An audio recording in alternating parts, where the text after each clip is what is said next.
John? Thank you, John. Thank you.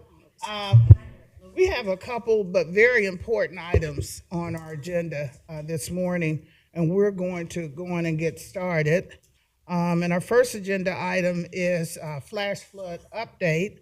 Nick Crosley, EMA, is here, and Diana Christie, I believe, is gone. Oh, she's there too. Okay. All right. Welcome. Good morning. Morning. I apologize for being right on time, I guess. That's unusual for me.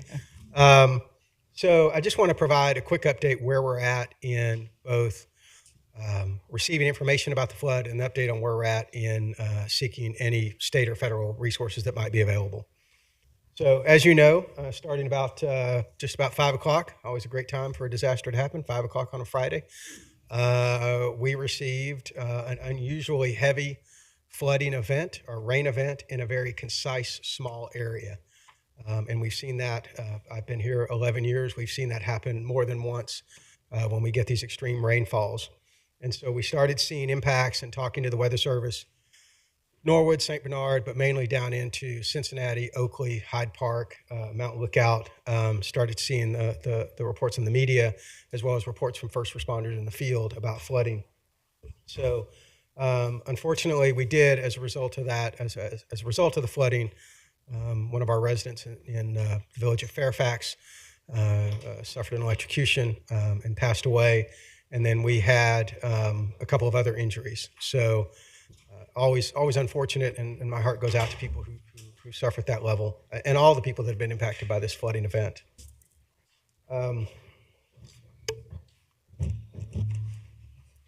So I like to show this slide just to show people how quickly these events escalate. So it was a really crazy time. You know, it started raining about 3:15. We're cruising along, and then just right before 5 o'clock, the heavy rain started happening. 20 minutes later, the flood advisory was issued, which is, again, just a heads up to our residents that if you haven't noticed, there's lots of rain coming down. We're probably going to have a flood. At 5:30, a flash flood warning is issued, and that's when a wireless emergency alert is sent out by the National Weather Service. So the Weather Service handles all weather-related wireless emergency alerts. We handle the other ones for man-made events, so to speak. And then just a few minutes after that, at 5:44, they upgraded it to a considerable flood event, or flash flood event, which is we're seeing known impacts. This is a dangerous event. You saw the flooding on the interstates and other stuff that was happening. So that's when that went out to basically, there we go. That was the size of the flooding event, that the warning that they sent out. So obviously this is a little bit larger than what was actually flooding. But as you saw from the media pictures, Mount Lookout Square, Hyde Park Square, in the Oakley area, the Duck Creek area, as well as Interstate 71. So I've seen this type of flooding on Interstate 75, unfortunately, and this time it was on Interstate 71, which finally brought traffic to standstill for quite a while. Until basically, I don't think it was a drain issue. I think it was, we had to wait for the water to recede. And that unfortunately caught people stuck on the interstate during the event. Communities impacted that we can determine, I think there were spots around, but in general, the communities we saw were Cincinnati, Fairfax, Madeira, Norwood, St. Bernard, and Silverton. So I know that I personally, in my time here, have dealt with multiple issues, and obviously in the city of Cincinnati, Norwood, and St. Bernard, and then to see impacts to Fairfax. I know it's not, I was talking to their police chief yesterday. This is not an unknown issue in the village of Fairfax around the creek that runs through there. And then, of course, Silverton had some issues as well. So as far as the emergency management agency, so we coordinate and provide sort of external resources as requested by our communities. So obviously I was notified immediately that there was a flash flood event. I coordinated with the county administrator, who then notified the Board of County Commissioners to let them know this event was going on. We were in, at that point, emergency response mode with all of our communities. So it was a lot of rescues, stalled vehicles, that kind of thing. I know personally talking to the city of Cincinnati's commander, it was a bit of a crazy time for about an hour, hour and a half, couple of hours.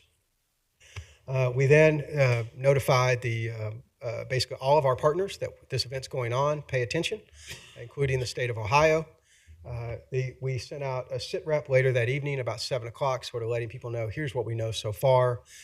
Again, the reason for this is we have both governmental partners, so from the engineer to planning and development that help in these kind of disaster responses, but also we have an extensive voluntary network of organizations, the Hamilton County Community Organizations Active in Disasters, or COAD, that we let know that this is going on and we may need your assistance as the event unfolds. We contact we generally work through the fire departments in all of our communities as their emergency management liaison, and we contact them all via cell and email to touch base and ask, how can we help? So we have resources both from planning and development as well as the engineer, emergency management. We handle a lot of the mass care requests. And at that time, there were no known unmet needs. We did briefly try to contact the Corps of Engineers on the Madisonville gate, floodgate, which you're all aware of. They're testing today as we speak. Madison Road is closed at the gate. We did have we could not get a hold of the Corps. Wouldn't have made any difference anyway from an immediate standpoint, but we're working on making sure we can reach them in a timely fashion. It turns out that while we have some Corps dams in Hamilton County, which is the office out of Louisville, the gates, which this is actually owned by the city of Cincinnati, they did build it, but it's owned by the city of Cincinnati and has been for several years. That arm of the Corps is out of Huntington, West Virginia. So you can see it gets a little confusing with the Corps of Engineers, who covers what. But we've clarified those lines of communication at this point.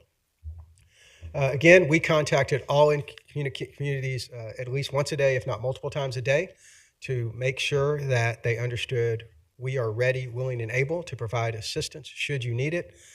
We did not need any, there was no request for any sheltering or any other mass care supplies due to the nature of the event. And then we ended up activating our COAD and worked with our volunteers to work with the city of Cincinnati this past Saturday and did some neighborhood walking to see if there were any unmet needs that these volunteers could help people with.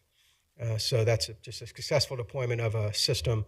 I know Commissioner Summer-Odumas and I have talked about this several times. It's just really important. I realized, I already knew there were a lot of nonprofits in Hamilton County. I realized how many nonprofits there are that can assist, both during the pandemic, when we helped a lot of them with pandemic supplies during the pandemic. As we continue, so where we're at today is we are continuing with our damage assessment process. Obviously, with your smaller communities, a much quicker process. I'll talk about that in a second. In our larger communities, a little bit more complicated as we move through trying to figure out the level of damage in our communities. And I just want to remind everyone and those viewers that are watching, so when you're asking for a state or federal declaration, FEMA has standards that can at least allow you to request a federal declaration. The state then mirrors those standards. You just have to meet it at the county level. But again, the level of damage just allows you to request the declaration. It's up to either the governor or the president to then declare that emergency. And so a lot of times, and we found this in 2016 when we had that unfortunate flood event as well, affected is just minor cosmetic damage. So that's 3 or 4 inches in the basement, that kind of thing.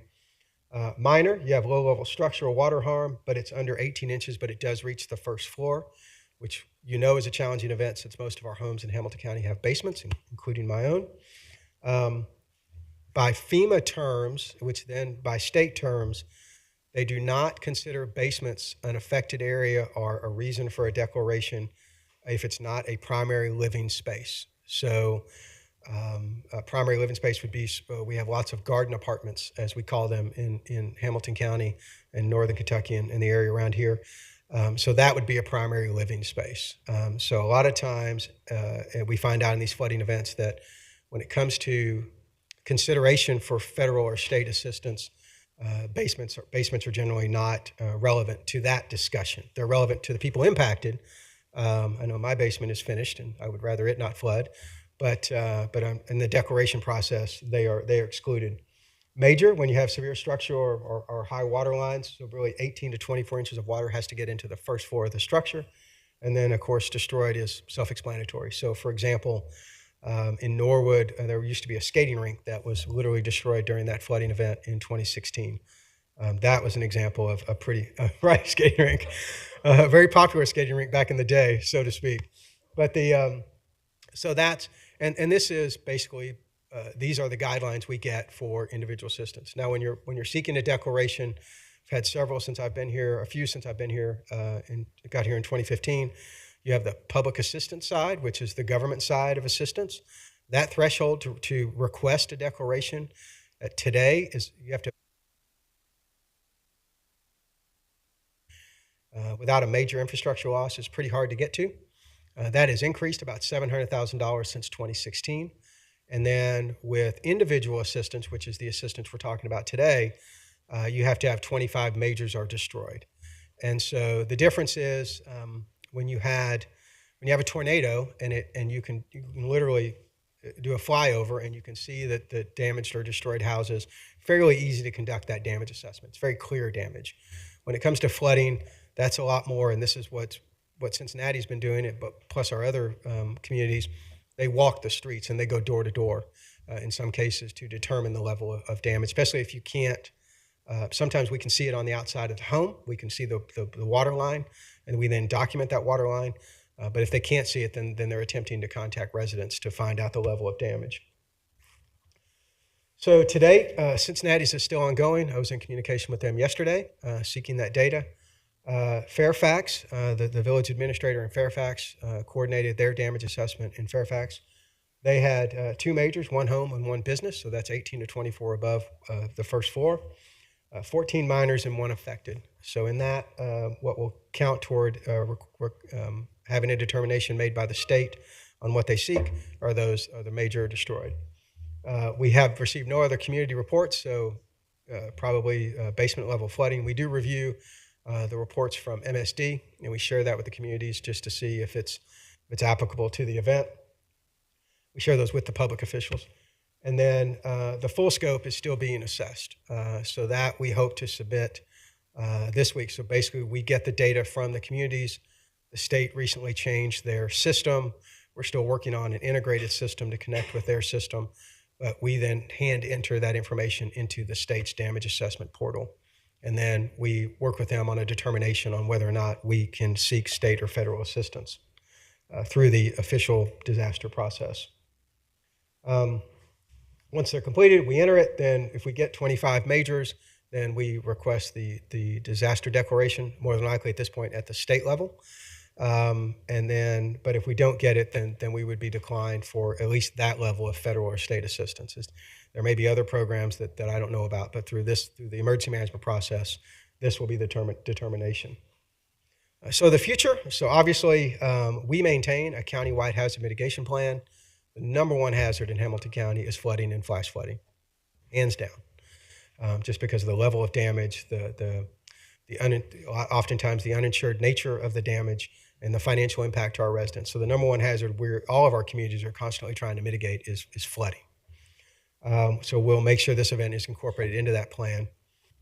We will then, over the next year or so, be conducting and sending out, we like to try to reach out to the residents of Hamilton County and say, what concerns you? How prepared are you? And what would you like to see happen so we can document that and share that with our communities? And again, we coordinate this plan. It's federally required to have a hazard mitigation plan for every municipality in the United States. And so we do that at the county level to make it easier on our communities. We aggregate that data to the county level, down to the community level, and then each community has priorities listed in the plan. So the current plan is on our website, and then we will update this in time for, I believe, 2028. But we have to start the process now. We were doing the planning update internally. Normally, we work with a contractor. That funding mechanism through the federal government, through their mitigation funds, has been removed by the administration. I have asked to the FEMA administrator and sent a follow-up email yesterday to FEMA to ask for reconsideration of that, to allow that to a plan update to be an allowable grant application. Either way it goes, we are responsible for it, and it will be done on time and thoroughly.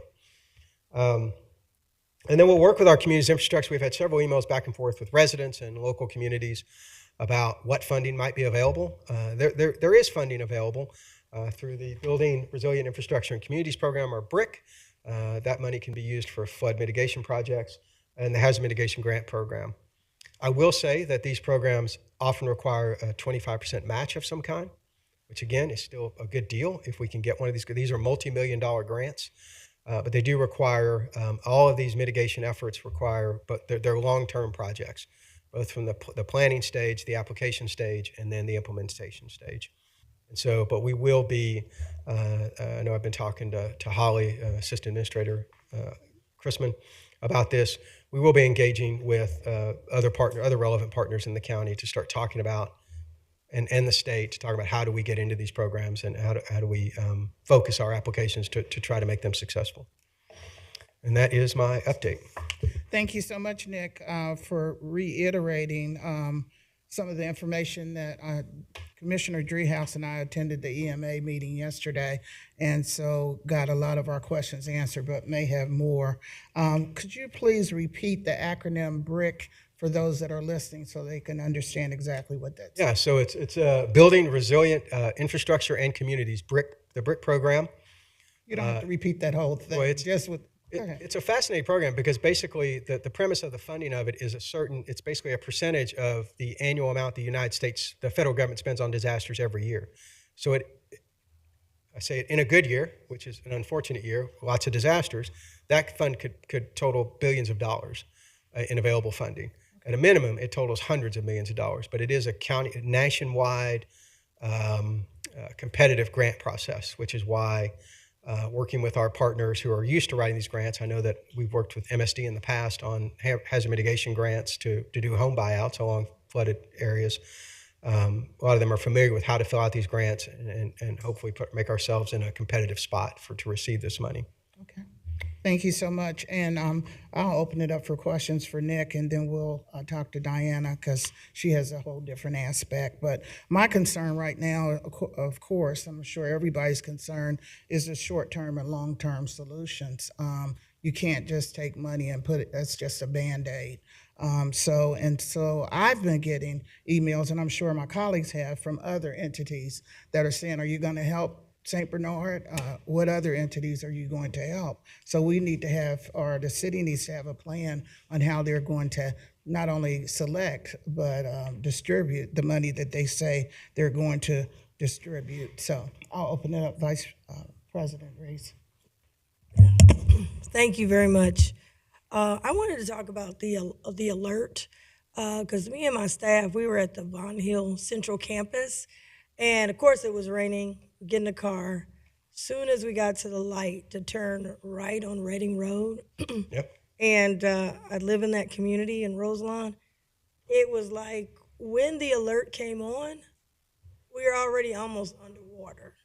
Of course, thank God I didn't get on Norwood Lateral, which I could get on and get quicker, a little quicker to my house, but I decided to take Reading Road because, I thought, it'd be better.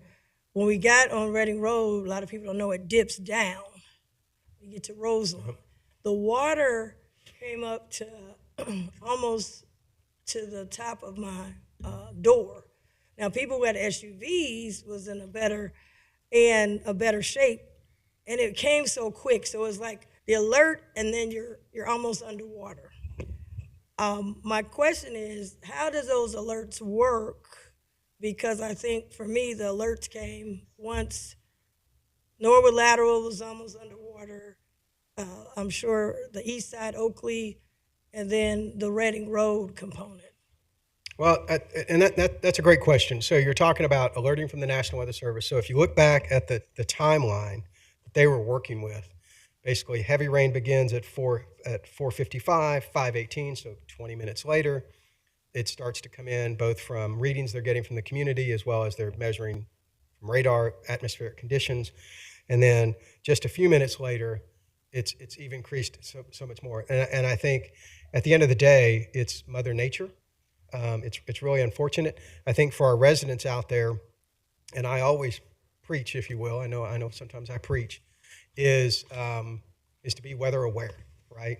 So, for example, when we know that there's going to be a heavy event or we start to see an elevated risk level, we email every community and every elected official. We have a huge email list that we send out and say, here's what's going to happen.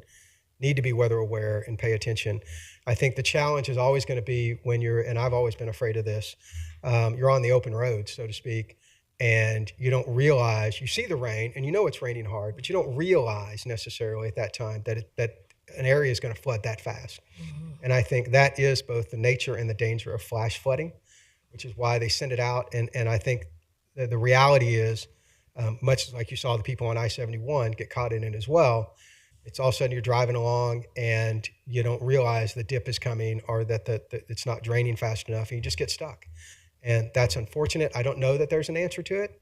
I think the biggest thing we can all do is be continuously weather aware. But I think in these instances where you have these, for lack of a better way to put it, freak events, where even the Weather Service, when I looked at the forecast for that day, when I went back and looked at the forecast for that day, it was actually really similar to what they were calling for last night, which is, yeah, it's going to rain. We don't expect anything major. And then boom.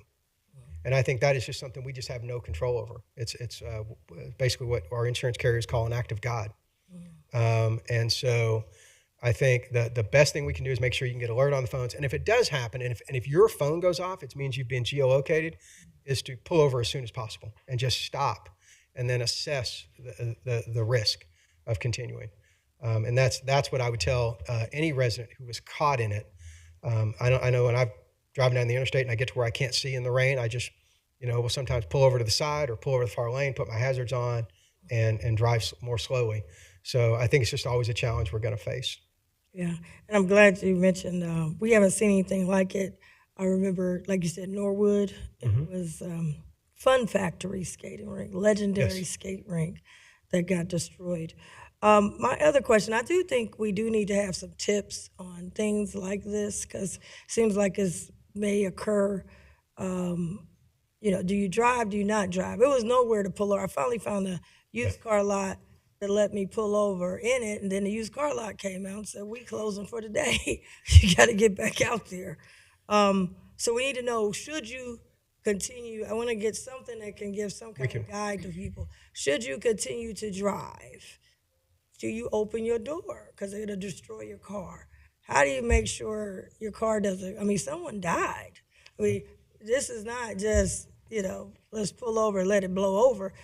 Everything was flooded, and does it tear up your car? What do you do when you're caught? Now, obviously, if you're at the house and it's about to be a flash flood warning, stay in the house. Right. But I've seen people with boats trying to get out the house and trying to save their children, their pets, those kind of things.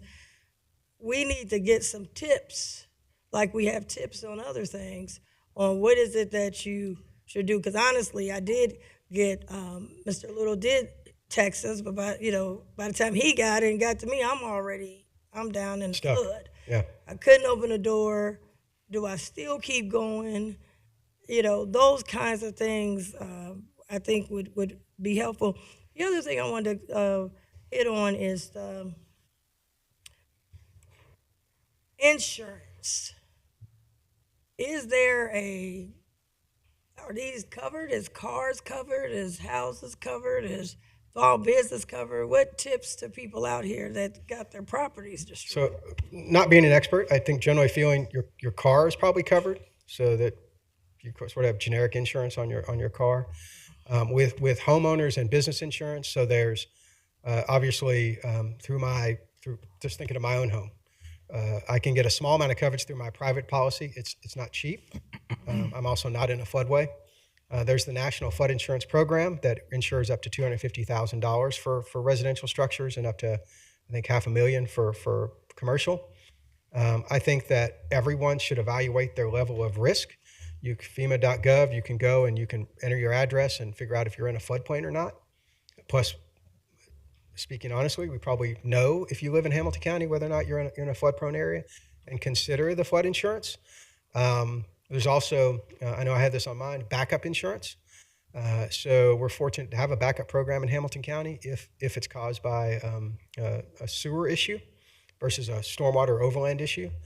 But also evaluating, do I need this? And then, of course, for businesses, talking over with their agent business interruption insurance. So if they're delayed opening and they want to pull the trigger on that policy, so if it's a couple of days, maybe you don't, but otherwise consider business interruption insurance. And I'd be negligent if I didn't mention, if you listen to the national chatter on emergencies and disasters, there's a huge push by the federal government right now to push off a lot of the risk to private sector, trying to get insurance companies to take over. NFIP, I think, will always be funded just because it is what it is.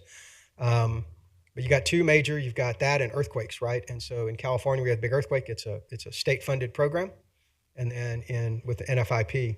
So you need to consider that, get with your agent, figure out if you're in a floodplain, and because they're pushing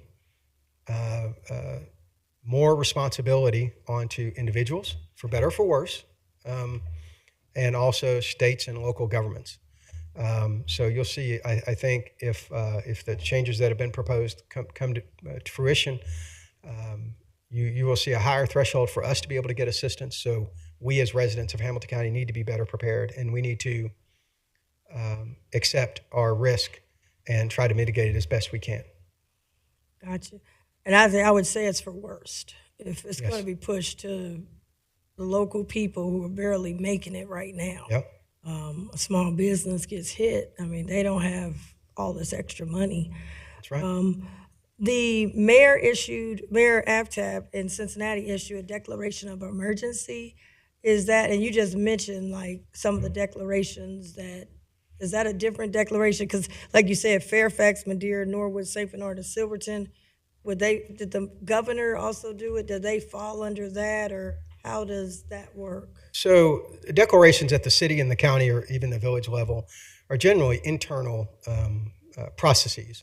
So if we'd had a major public infrastructure event, or if we'd had to move county employees to help with community response, we can declare a disaster. The mayor, same thing, the mayor declares a state of emergency. It's really an internal. I think you've seen some quotes on that where he talks about the impact of that declaration. It's really trying to make the city more flexible if need be. It increases a little bit of purchasing power, nothing huge. It's not a game changer. Most things still have to go to the elected bodies to do. But it's really an internal document. And you actually, to me, a city and a county declaration are twofold, or three. One is the internal processes that change, which there's a few that it changes, for example, within the county structure. The other is letting the residents know that we see the impacts of this event, and we are declaring a state of emergency so that we are then notifying the state that we have an emergency in Hamilton County. But it is not needed technically for the governor to issue a state of declaration for Hamilton County if we meet the thresholds that their program has. So I think that's always, it's confusing to people when they see, different levels issue a declaration. But I know here, when we start seeing huge impacts to our residents, I don't think it's a bad idea to have a discussion about a declaration, and then it just notifies the state that, hey, I know we've had a pretty big event, but we need you to know that we've had a pretty big event. And then the governor makes their declaration. Generally speaking, they follow the program rules. Obviously, there's some elected discretion there if the governor wanted to do something, but that's up to the governor. And the governor himself, in almost all themselves, makes that determination themselves. Gotcha. Based on the data. Gotcha. Based on the information that you just gave, I would be in support of some declaration because, of course, Cincinnati, but we got Fairfax, Madeira, Norwood, St. Bernard, and Silverton. So I would be interested if that is a possibility so that the governor doesn't move past any of the areas that's been impacted. And then lastly, I would ask the administrator to also work with our Office of Small Business. There's a lot of small businesses that got destroyed that are struggling, and to see if there's some connection and help that the Office of Small Business can direct them to what might be available to help them. So that's, to get the two of you working together, I think would be great. Sure. Thank you. Thank you. Nick, what is the status of the governor as it relates to state of emergency? Has he made any decisions about this? No, they are waiting on the data. So basically, within a few days of this happening, I'd already talked to the state, but then they sent us their standard email about damage assessment. So we're just waiting on the data. Commissioner Dreehouse? Thank you. Thank you. And I too was going to ask about the resolution. Is it your recommendation that we do it just in case we were to meet the threshold? I mean, I know the threshold is very high and getting higher, but we don't know how much damage is out there, and so it wouldn't hurt to do it.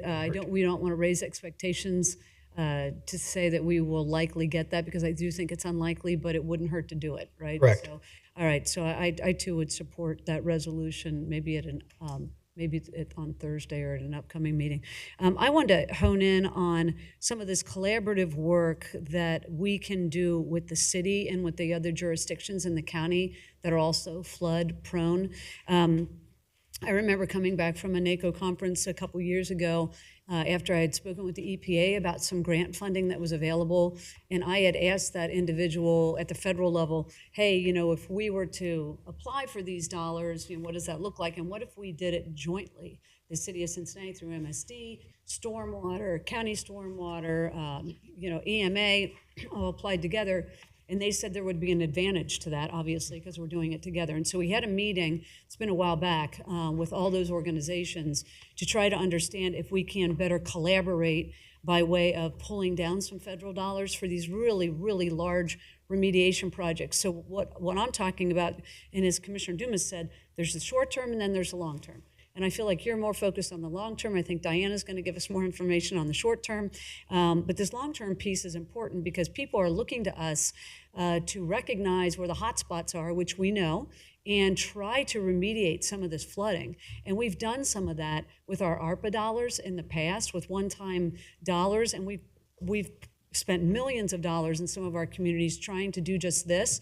Norwood comes to mind, where we just put that huge retention basin in through the board allocation of ARPA dollars, and it worked.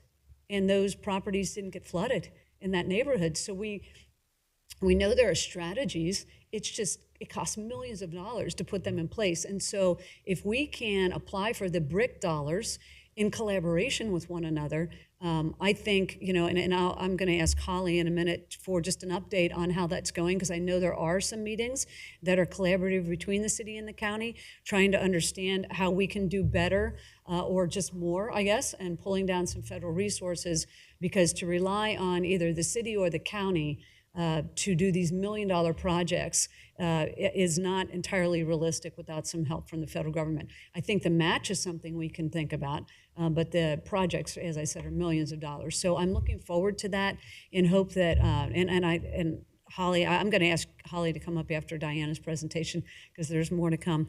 But really feel like we need to get more aggressive with the federal grant dollars and do it in collaboration with the city and the county. So I just want to put that out there. But I appreciate the work that you and your team have done. We got a very robust update yesterday at the EMA meeting. I know you're trying to do your best alerting people as to what's happening, but it is tricky when we've got these weather events that are happening, these 1,000-year storms that are happening every 10 years, right? It's just crazy, and we need to be able to respond to that. And I think some of this remediation is the answer to our communities to say, what are y'all doing about these frequent flooding events? And the answer to that is trying to pull down federal resources so that we can do some remediation. So appreciate the presentation. Thank you. Thank you so much. Diana, if you'd like to come up. And the infrastructure that was mentioned earlier in Norwood, that was about $3.4 million just for one area in Norwood. So we're talking about big money. Diana, I'll let you do your presentation and have some questions. Thanks. Thank you, Commissioner Dumas, and thank you all for having us here today. I'm going to go through the storm response and our SBU program response, and then I'm going to also have Reese Johnson, our chief engineer, come up, and he's going to talk a bit more about the engineering analysis and get into that discussion about solutions. So try to speed through this somewhat quicker. So I want to start by noting that we're talking about that really big storm on Friday, July 17th, but we've really had kind of an unprecedented summer with a number of pretty significant storm events that we've been responding to in June and July. And this is really, yes, we have rain events and we have storms every summer, but it does appear to be a somewhat unprecedented series of them that's come in quick succession, and that has additional impacts as well. So starting with, and I'm not going to go all the way back to all of them, but really just 3 that we've had recently. Didn't have time to add last night, although I don't think it was that bad. But July 11th, we had a storm that you can see kind of was a wider swath of the of our service area of Hamilton County, hitting the west side the hardest, with over over 25-year, and we'll talk about what those things mean in a bit, but up to a 100-year storm on that certain area of the west side. The July 17th storm, I think the most interesting thing when you look at this is just how isolated it was and the significant intensity in that spot right there, that part of the city of Cincinnati, Norwood, St. Bernard, that were just hit so hard that it actually tops, that 1,000-year storm interval in that area, and also how much of the county really wasn't receiving any rain at all. So very unpredictable and very difficult to prepare for. And then on the 21st, so that was last Tuesday, and we saw, something a little bit more widespread here, but again, hitting some of the same areas that were hit by the prior 2 storms. And I wanted to speak a little bit about that, especially on the 17th and the 21st. You're hitting our urban areas that are very dense. We do not have a lot of green space. We have a lot of structures, a lot of hard paved roads, and there really is just nowhere for the stormwater to go. Then you add to that the succession of rain events where our ground is saturated, so the little bit of green space we have also doesn't do a very good job of soaking up any rainwater, if it could, when it's falling that quickly. So actually, let me just generally speaking, again, the 17th was the largest, unprecedented by far, comparable to what we saw in 2016. But in all of these, the impacts that we see when we start to get that flash flooding, and that's the first thing we see, and it can be very dangerous and very destructive. That flash flooding is happening because the rain is falling quicker than it can be drained through any of the storm inlets, either in the streets or near your home. And just as a reminder, the storm infrastructure and the stormwater conveyance is not MSD's jurisdiction. So that infrastructure generally is, in the city of Cincinnati, it's the stormwater utility, and outside the city of Cincinnati, it's your local jurisdiction. And those systems were overwhelmed. So when you get this much rain, you first see a lot of flooding and the impacts that can have. It then does, get into our combined sewer system, and the area of impacts, again, especially on the 17th, was in that part of our city and county where we have combined sewers. So that stormwater is all rushing then into our combined sewer system and overwhelming the system, which means it's surcharging, it's overflowing where it can. That can come out of manholes, it can come out in people's homes and businesses through sewer backups, and it also results in combined sewer overflows to our rivers and streams. So, and we have said, and I want to repeat, that the MSD sewer system, in these recent events, didn't fail. These aren't operational issues. These aren't failures to maintain it. The system is simply overwhelmed. In other words, it is not designed to convey that much stormwater, over that time period. And the stormwater is mixed with wastewater once it gets into our system, so those overflows happen. But it is a capacity issue. It is not an operational issue when it comes to our sewer system. We do, of course, and what I want to talk about, have our SBU program. So MSD's sewer backup program is something that is set forth in our consent decree.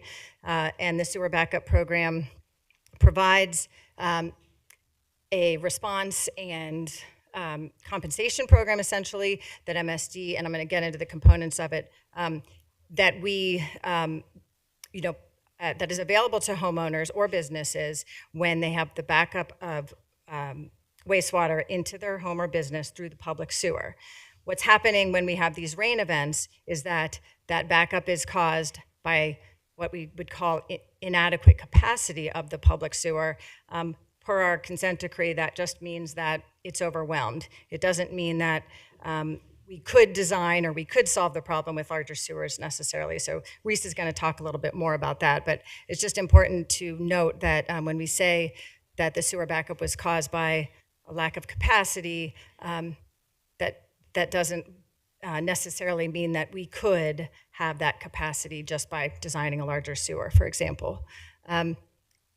We also provide services when there's a blockage in the public sewer. It's not really what's been happening during these events, so I'm really focused on the capacity issue.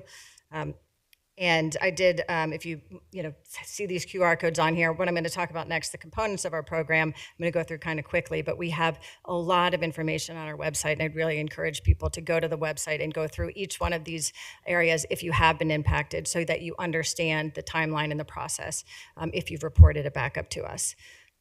I'll start though with these are the main components of the program, and just to give people an idea of what took place on these recent events. So again, we were already, had been responding to, a large number of calls prior to the 17th.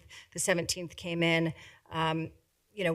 We of course had all hands on deck trying to answer calls, intake the reports that were coming in online, and we were putting out information. We wanted people to report to us, but I do know that for the few days immediately following the event, people did have some trouble getting through.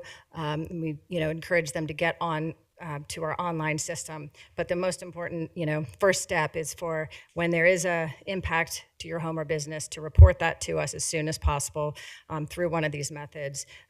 So that is, by phone or online. Based on the July 17th, which really kind of bled into the 21st, we received a total of 1,800, little over 1,800 reports, so 1,860 as of yesterday. Those numbers have been changing because people have been reporting, and we've been taking those calls, even though it's a bit past the rain event at this point in time. When you report a sewer backup to us, the next step is that we will send a crew out to investigate. When we have an event of this magnitude, we may not actually go into your home. We don't always need to. So we were, in the immediate aftermath that weekend and on Monday, really trying to figure out how to get crews out faster. Again, we had all hands on deck. We had, up to 16 or 18 crews, and these are MSD employees, out on the streets, working overtime, using all the daylight hours to try to conduct these investigations. But obviously, we were reaching the thousands quickly, and we couldn't keep up.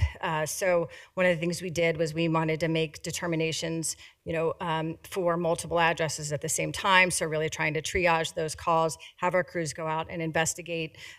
For instance, if they can go out onto a street and they're able to, what we look at is the public sewer, looking at the manholes, looking for signs of surcharge. And once it's evident that our sewer there was at exceeded capacity and there are signs of surcharging, then we authorize all the properties in that segment for cleaning. So we made determinations on eligibility on a bit wider scale.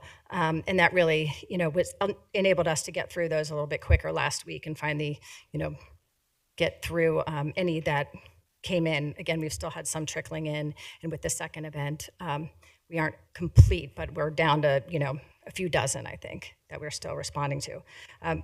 So the investigation step, I think we also heard from customers, whether they were calling us or calling you all, that they felt that we hadn't been out there yet. So we really wanted to, and I want to, explain to people that you may not have seen us, but we did investigate. If you were authorized for cleaning, the next step is that a customer service representative from MSD will call you to schedule cleaning. So what this is a service. Then we need your permission, because now we're going to send a contractor out to your home. They're going to schedule that.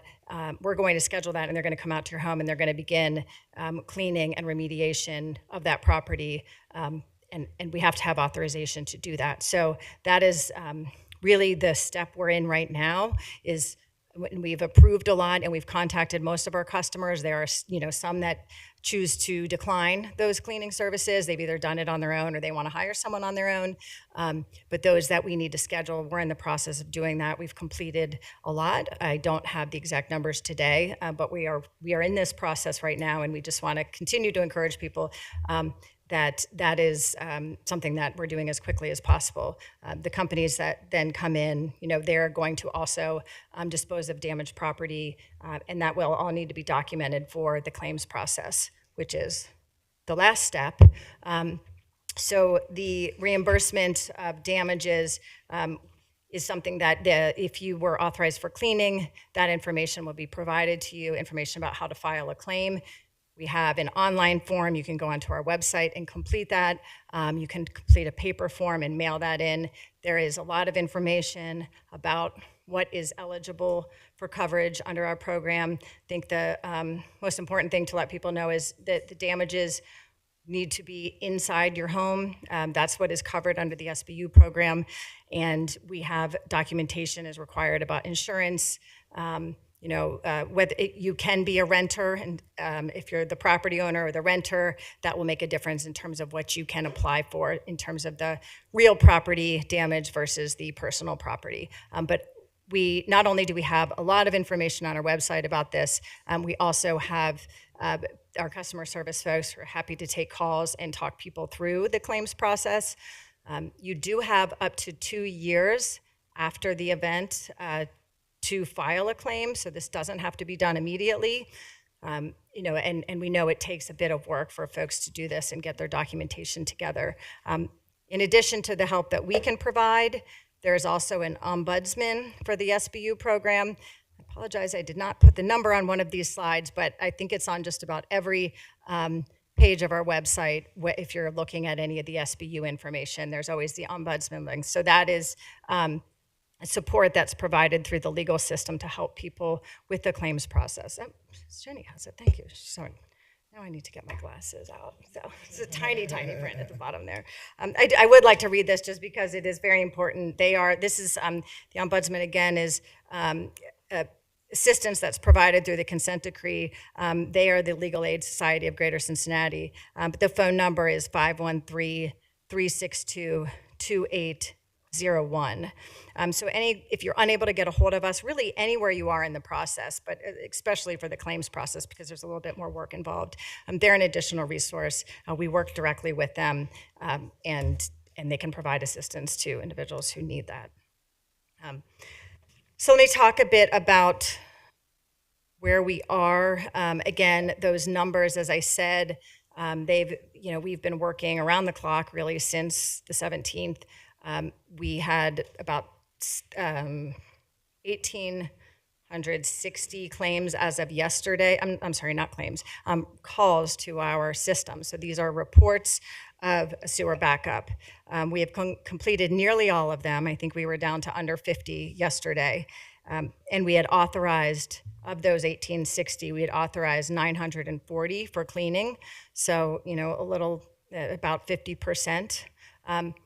And the properties that are not authorized, this gets back to what are we seeing and why are we saying they're not eligible for the sewer backup program. Typically, what we're seeing is that their property was solely impacted by overland flooding, water's getting into their home.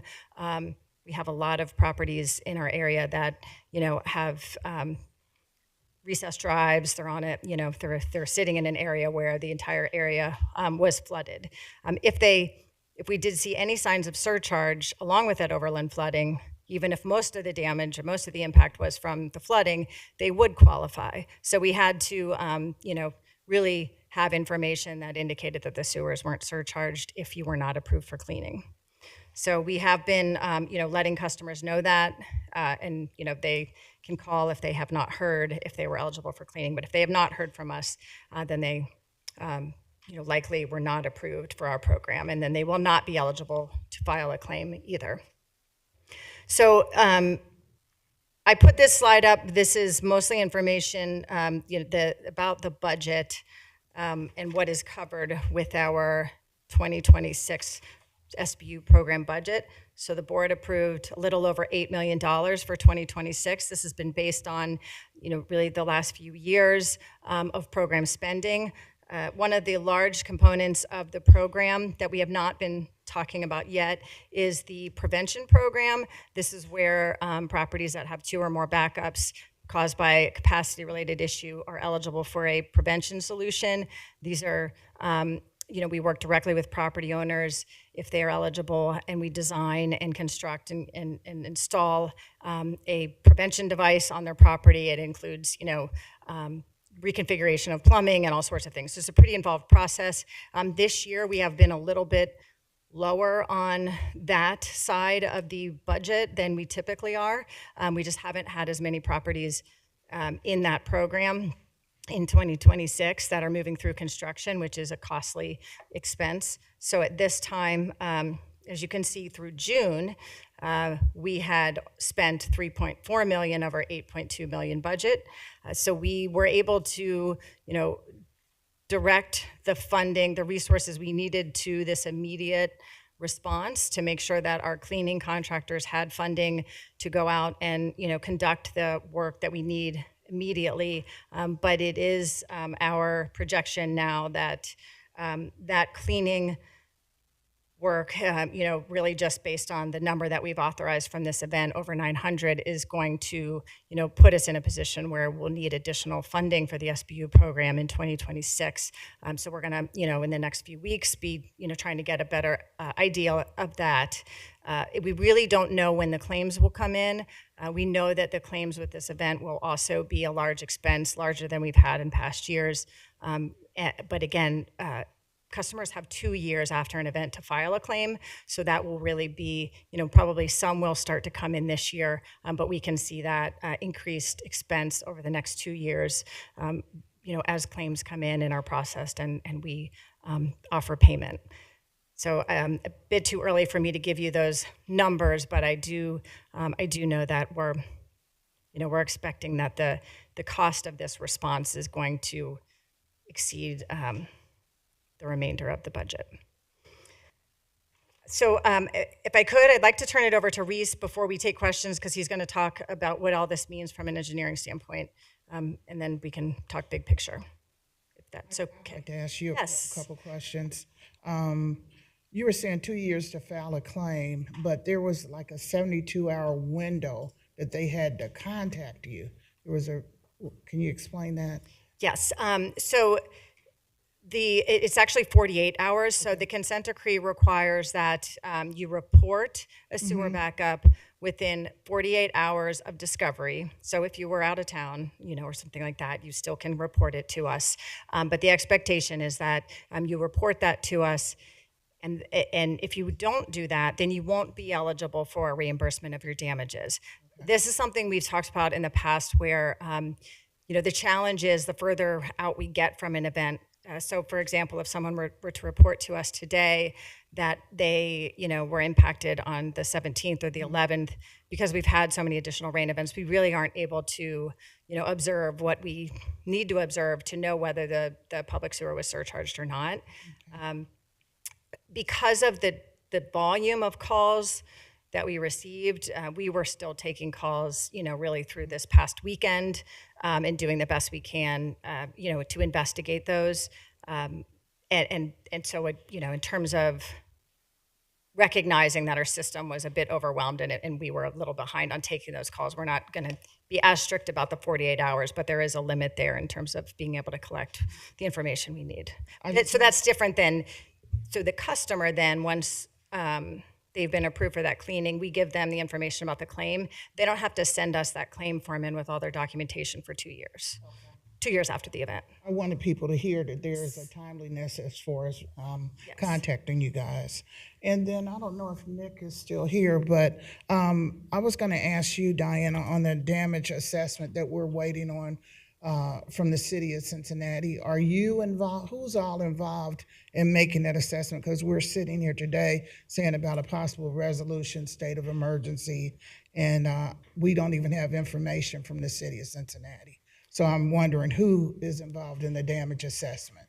So to be clear, MSD, through our SBU program, we are not doing damage assessments. Okay. And when we're investigating whether a sewer backup occurred, we do most of that investigation outside the home.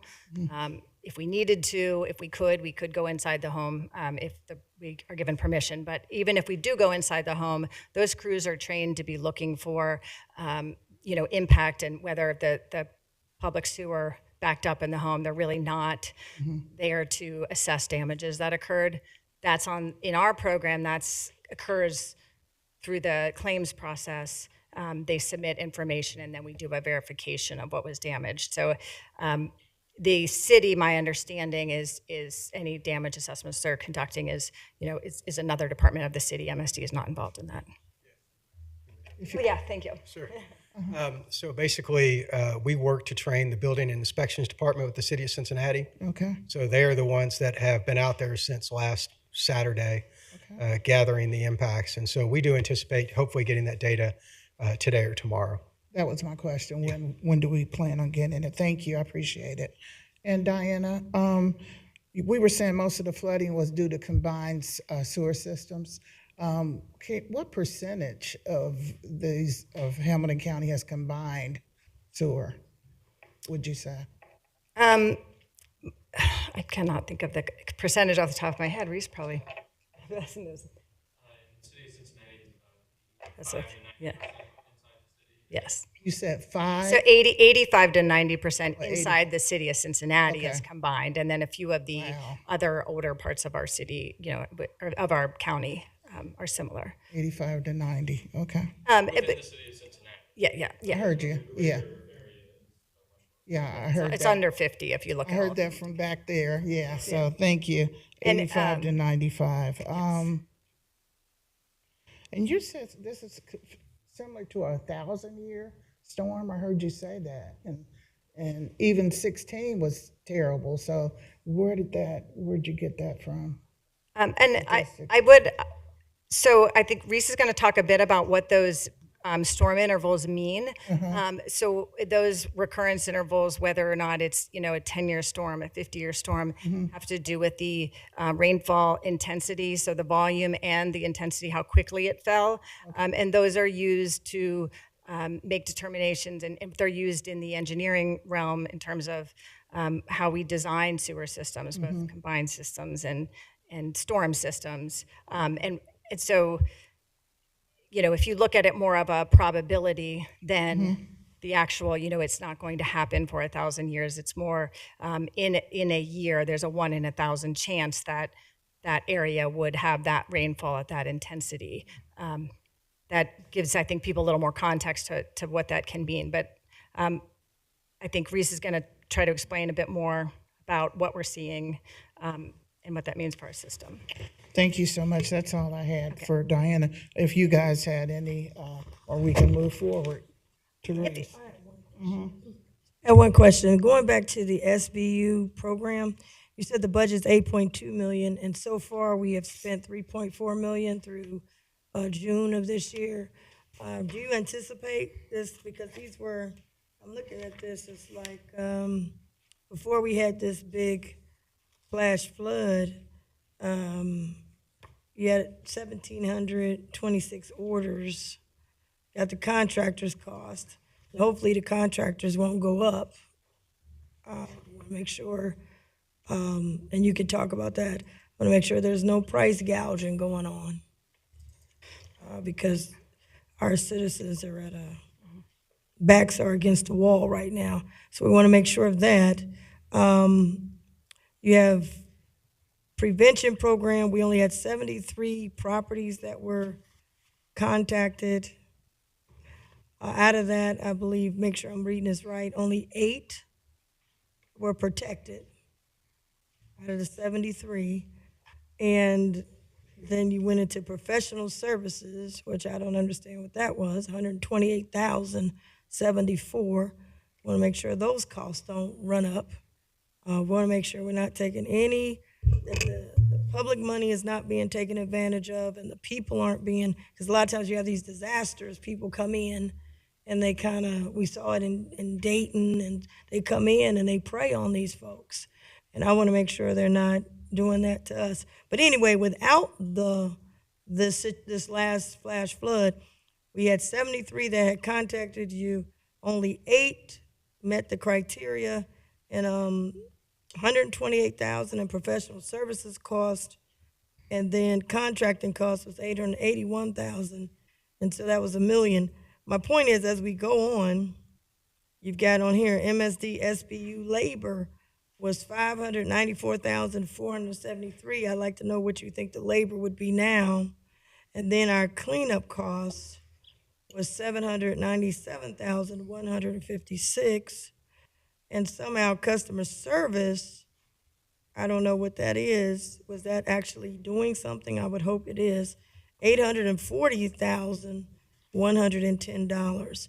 And so when you look at this, you said we're at 3.4 million has been spent, and this is some low numbers.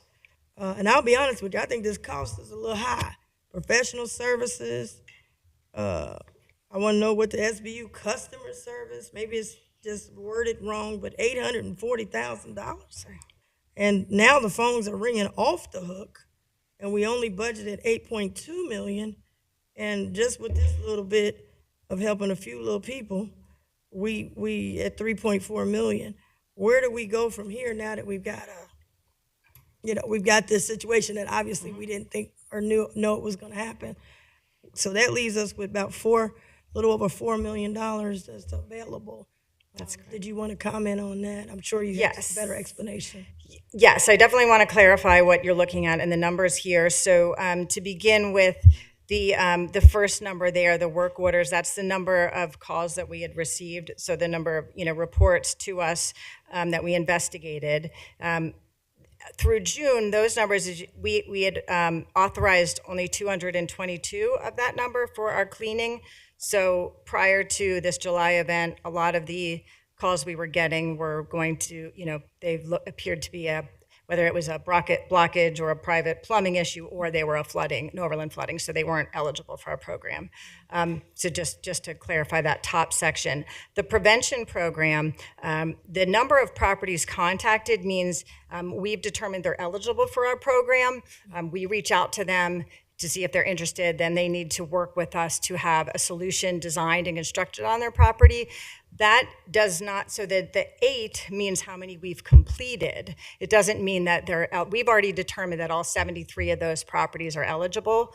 It takes some time. Some of them, have information to get back to us. They may not be interested. There's a lot of reasons, but we've determined that 73 are eligible and have been contacted this year, but we've only completed 8 prevention program solutions on properties. So they take up to a year generally to do this work because we're designing a private property solution. Those other costs on that section, the professional services, that's we do engineering design, and we do have professional engineering contractors contracts for that work. So that's that design work for those projects. And then the contractor cost, that's when we're actually in the construction phase. So these are, on property, we're doing construction, we're installing, some kind of pump, typically backflow devices, and doing some other, rerouting and work. So that's those costs. And certainly, that will go up as a result of this event, because a lot of properties have now been approved under our program, and they will become eligible in future years. But for this year, I don't see a lot of increased costs there in that SBU prevention program.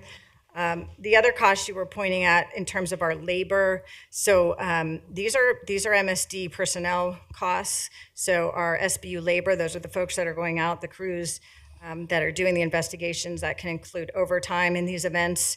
The customer service team, those are our folks that are taking calls and working the phones and doing that customer service.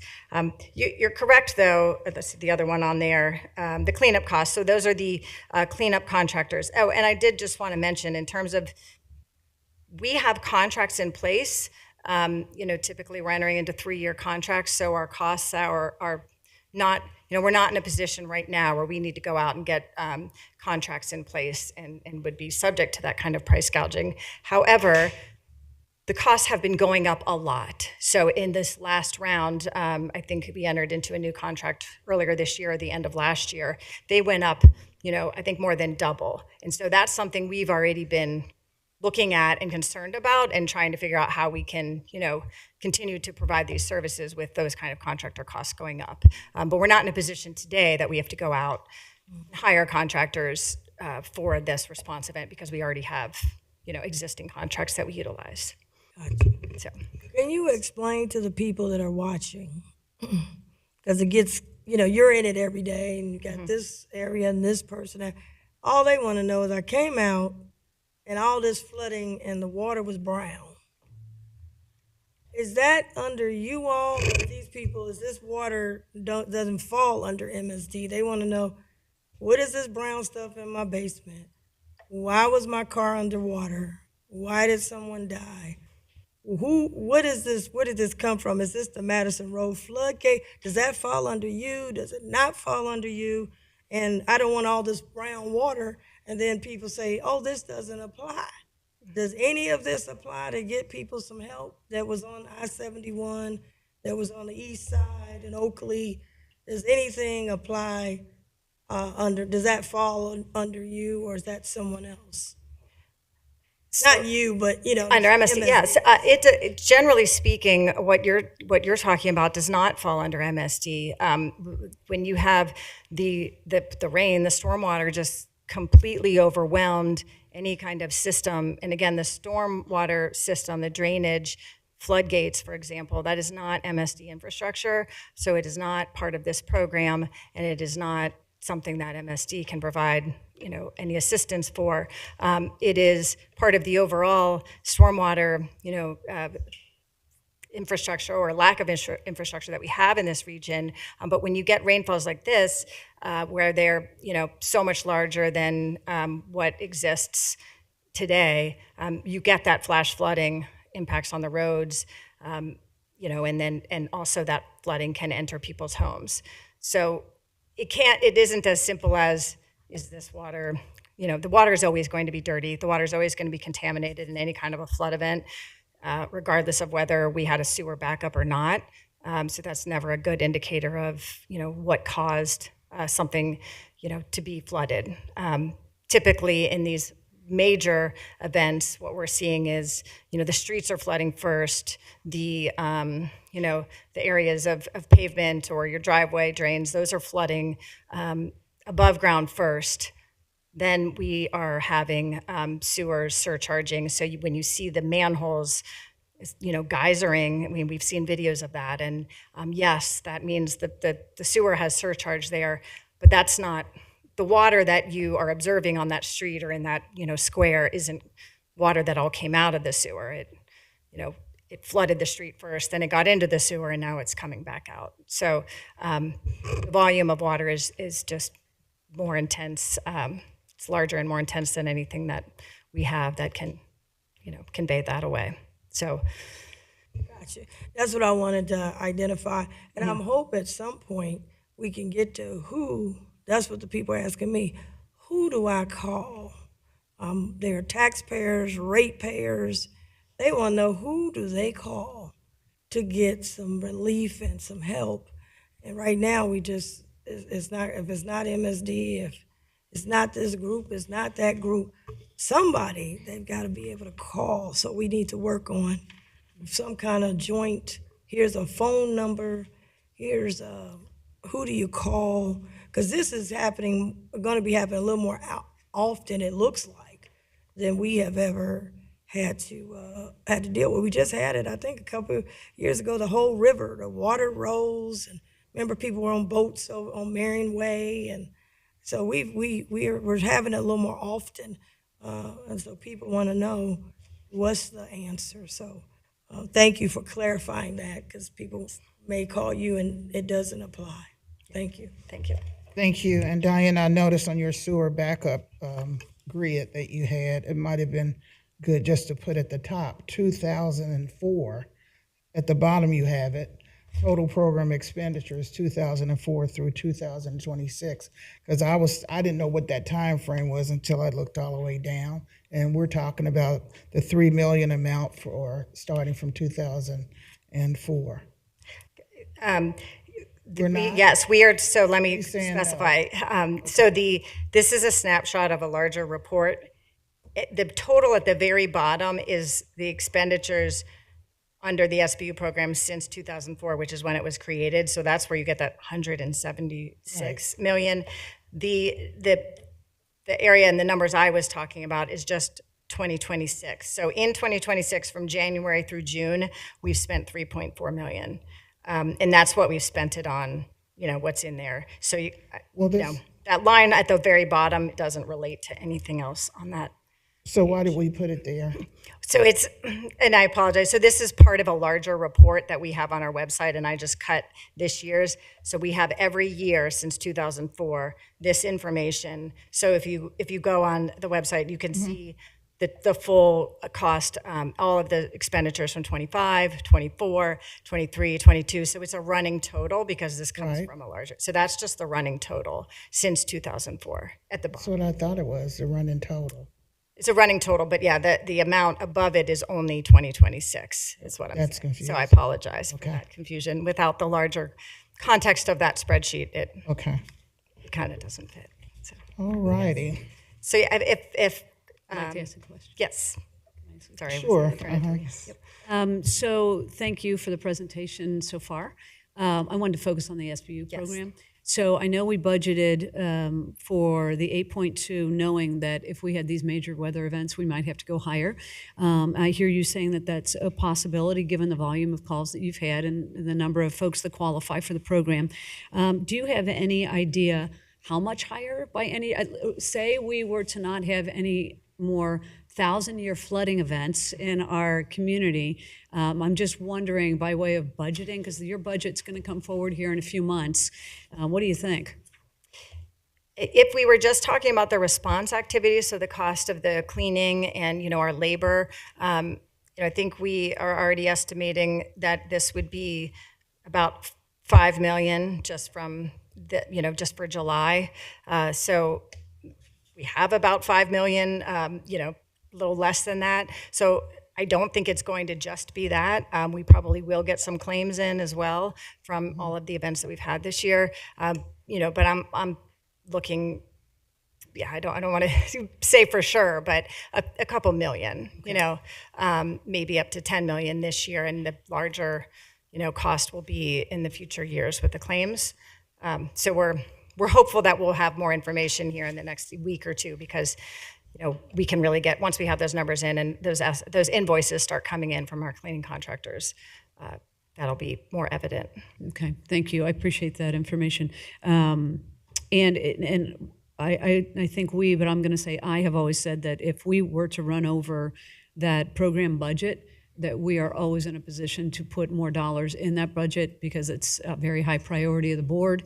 And we want to make sure that people have confidence that if they have if they're qualifying for this program, that there's going to be money in that program to support that. So I just want to reiterate that so people don't misunderstand our level of commitment to the SBU program. We are always committed to this, and we'll put more money in if need be.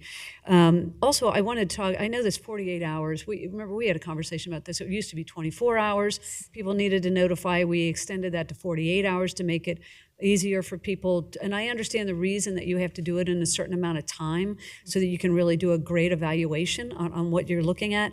Did I hear you say, though, that if it's MSD's capacity issue, that you get so many calls in such a short amount of time, people can't get a hold of you in 48 hours, that you are making allowances for that? And then if people have been trying to get you, they couldn't get you because of the volume, that you're giving some flexibility there so that people that do qualify for the program can get their assistance?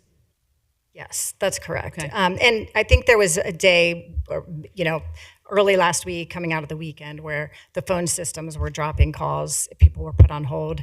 And so we recognize that. We also just recognize the volume, and just wanting people to have an opportunity. So any report we've received, up through yesterday, we were still investigating those and authorizing cleaning. So we're not, we always err on the side of, we will authorize cleaning if it appears to have been, if their neighbor had reported, those are other ways we can make determinations, even if we didn't get their report until, a week later. The issue with the delay could come as we look at the claims and the ability to document damages. So that's where it gets a little bit hard to, make a blanket, exception, because really will depend on the ability to document damages to be reimbursed for those. And that's where, some of those legal requirements come in with those 48 hours. But we're not going to, last week we were responding to all the calls we received, and we were well beyond 48 hours. Yeah, I just want to make sure that people have Yes. confidence that they will be listened to, and Yes. they have the ability to reach out. And They have the ability to reach out. They still have the ability to file a claim as well. So, very good. Thank you very much. I look forward to the rest of the presentation. thank you. I'm sorry, I have one other question. Have we moved to technology where people can apply on their phone, by text, fill it out? I hate to use this example, but like TurboTax, you put this stuff in, and if you hit boom, boom, boom, you hit it, it's in the system. Because, we got technology, we've changed now, versus we on the phone and we wait and hold with the music. I want us to move to that. I know I mentioned that a couple years ago. I don't know if we got there, but it would be so much more helpful if you had a number of ways to file a claim. You can, of course, you got online, you can do a phone call, or you can go to your smartphone and you can fill out, and then we're definitely going to have a follow-up. So you're already in the queue. Did we move on that yet? I know we had mentioned it a while ago.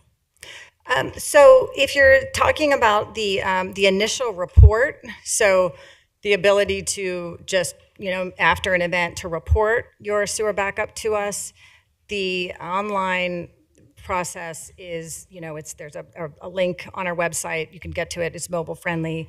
That is through our GIS-based system. So it is, it's also a very short amount of information. So just to get the initial report to us, it's either a phone call or an online report that's mobile friendly. When we get to the claims process, we do have an online form or a paper form, but there's a lot of documentation involved.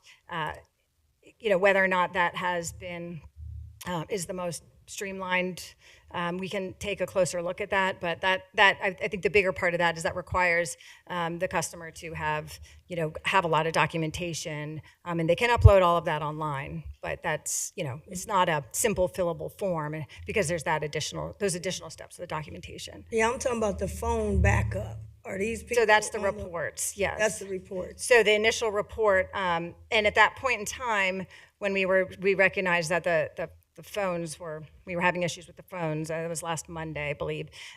We were trying to get the message out to report online, so we didn't have any issues there. So, and these people on the phones were not making initial. You talking about they filling out a whole form? No. This was just the initial. That's what I I'm had a trying sewer to say. backup. That's what I'm saying. If we had something you put out, go to, just like we got 513relief.org, and you go right to it. You can fill out. That will relieve some of the phone backup, is what I was saying. And if that's something we could put out, hey, this is, I don't know, just throwing it out, whatever, sbu.org. We got to try to find those kind of ways. We can't. And that's what we were putting out during the event.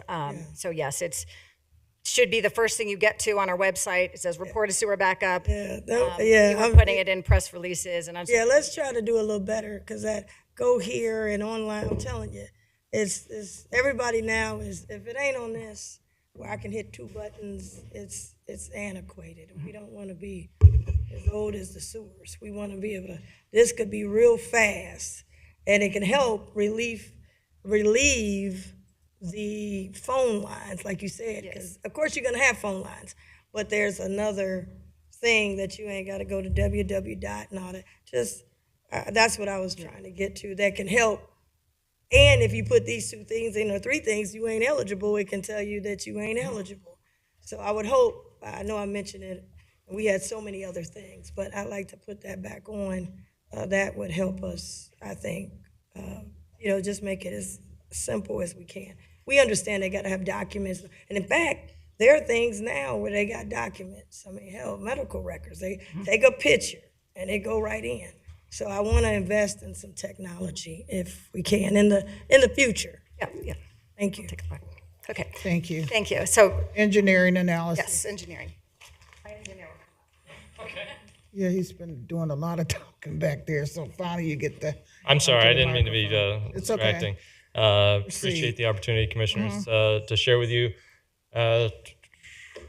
some more of it. Obviously, we're still in response mode, but we have begun looking at what are some of the factors behind this. And so this is going to answer, President, some of your questions about the storms and what they look like and what we had. And I wanted to share this graph with you. It represents rainfall as it accumulates over the duration of a storm. So the depth of rain is on the y-axis, like going up, right? And the total rainfall for the event would be shown. For example, I've got two lines there. The top one is a 10-year design storm, and the total rainfall in that event is 4 inches. And it accumulates over the duration of the storm. And so I have a couple design storms. That's what engineers use to design these systems. A 2-year storm is typically what we see the biggest in a year. In a typical year, that's kind of average, to give you a sense for that. And then the 10-year storm is there. That's what we design new infrastructure to. So that's our design standard. We'd love it if this line was slow and gradual over a storm. It's these steep sections that steep section right here, that's what kills us. It's so intense, and that's what we saw so bad over the last 2 weeks was real intensity. So I want to show you a couple of slides, a couple of storms. So that first storm that Diana mentioned on July 11th, which was characterized as a 100-year storm, had an extremely quick, went from no rain to 3 inches of rain, which is a significant amount, but it happened so quickly. And that was unprecedented. That was a 100-year storm. And that's obviously beyond what our sewer system can handle, because even if we designed it, a new one, to a 10-year storm, it doesn't have that much capacity over such a short term. So then the big event on July 17th was another storm that dumped over 5 inches of rain more on the east side. And it happened so quickly that this was even characterized as a 1,000-year storm, as you've already heard. It's clearly beyond what the system is designed to handle. And then lastly, we had a storm on Tuesday, really back-to-back with the one on the 17th, that only dumped less than 3 inches of rain, but it happened so quickly that's characterized as a 50-year storm. Seems a little tame compared to the 1,000-year a couple days before, but you've seen what that creates. You've seen it on the news, on the social media. It was catastrophic, and it was over. If you remember back to the beginning of the presentation, it was over a wide swath of our service area. So that was also extremely difficult to manage in our system. And the point I'm trying to make here is that the storms we've received over the last 2 weeks are extreme. And their intensity, more than just their total depth, is what has overwhelmed the MSD sewer system. And it wasn't that it failed; it was just overwhelmed. And with nowhere else for the water to go, it goes into our combined sewer systems, as Diana was mentioned, and then it backs up into people's homes and businesses and creates a lot of damage. It also flows over the land, over sidewalks, over streets. We've seen those videos on the news. And then it's going to pool in the natural low spots, which are in some people's backyards or, unfortunately, sometimes into their homes and businesses. And it's catastrophic. So when we look at what happened and what we can do about it, we're looking at that first thing. What we can address is when there's too much water and it gets into our combined system. But when we talk about that overland flooding, that we need some help with. So we've wanted to start looking at solutions. We have been looking at solutions. We don't have answers all yet, but we have begun, and there's 3 things we've identified that we are actively working on at MSD. First is evaluating our sewer system, see where the problems can be addressed through our capital improvement program. Second is encourage more stormwater detention on private property, using policy and various tools there to mitigate the impact on the public sewer. And then also studies these conditions that are creating these very extreme storms and see if there are other factors that are contributing to their intensity.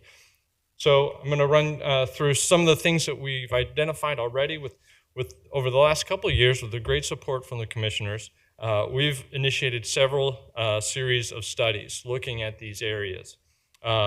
We chartered an East Side SBU study that's been completed. That was to look at a comprehensive solution for the 3 sewer basins on the east side of town. It was pretty sobering. The results from that study said a comprehensive solution for the SBUs on that side, just for that 10-year design storm that I put up, which was much less than we got. Price tag was $2.4 billion in 2022 dollars, like a comprehensive solution there. So that got us thinking that we need to really look at a range of options for all the SBU areas across the county. So we have commissioned a countywide SBU study, which is in progress, where we're looking at the SBU clusters across the service area and identifying a range of solution for those. But recognizing that this problem isn't going away and it keeps coming back and back, we started another study, which is now complete, which is an urgent capacity capital project study, so that we could fast track some of those solutions and get them on their way to being built. We actually identified 10 of those. One is already in planning right now and was in the 2026 CIP, which you have authorized, and we're moving forward with that one, and those other 9 are close on its heels. So we'll be nominating those for consideration of the board in our CIP in the coming years. Last is a specific study on the Linwood Observatory area, which is looking at the portion of the Hyde Park and Mount Lookout neighborhoods, and then the significant SBUs that are downstream of that. It was an area that was hit really hard in the last 10 days. That study is underway, almost complete, and it actually is the study that I've got. Excuse me. The study area there, really close to the epicenter of that really bad storm on the 17th. So those are underway, and we look forward to reporting out to the board and nominating more projects that we can do under our capital improvement program to address some of these problems. Another thing we looked at was encouraging stormwater detention on private property, and you may recognize this slide, the pink areas.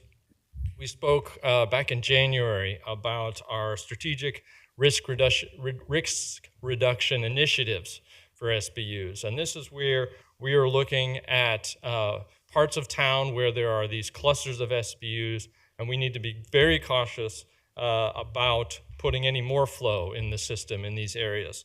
And so we identified these storms that experience these backups in small storms. We call them Larissas, and they're shown in pink there. And they create areas in our service area where we were really sensitive to new development.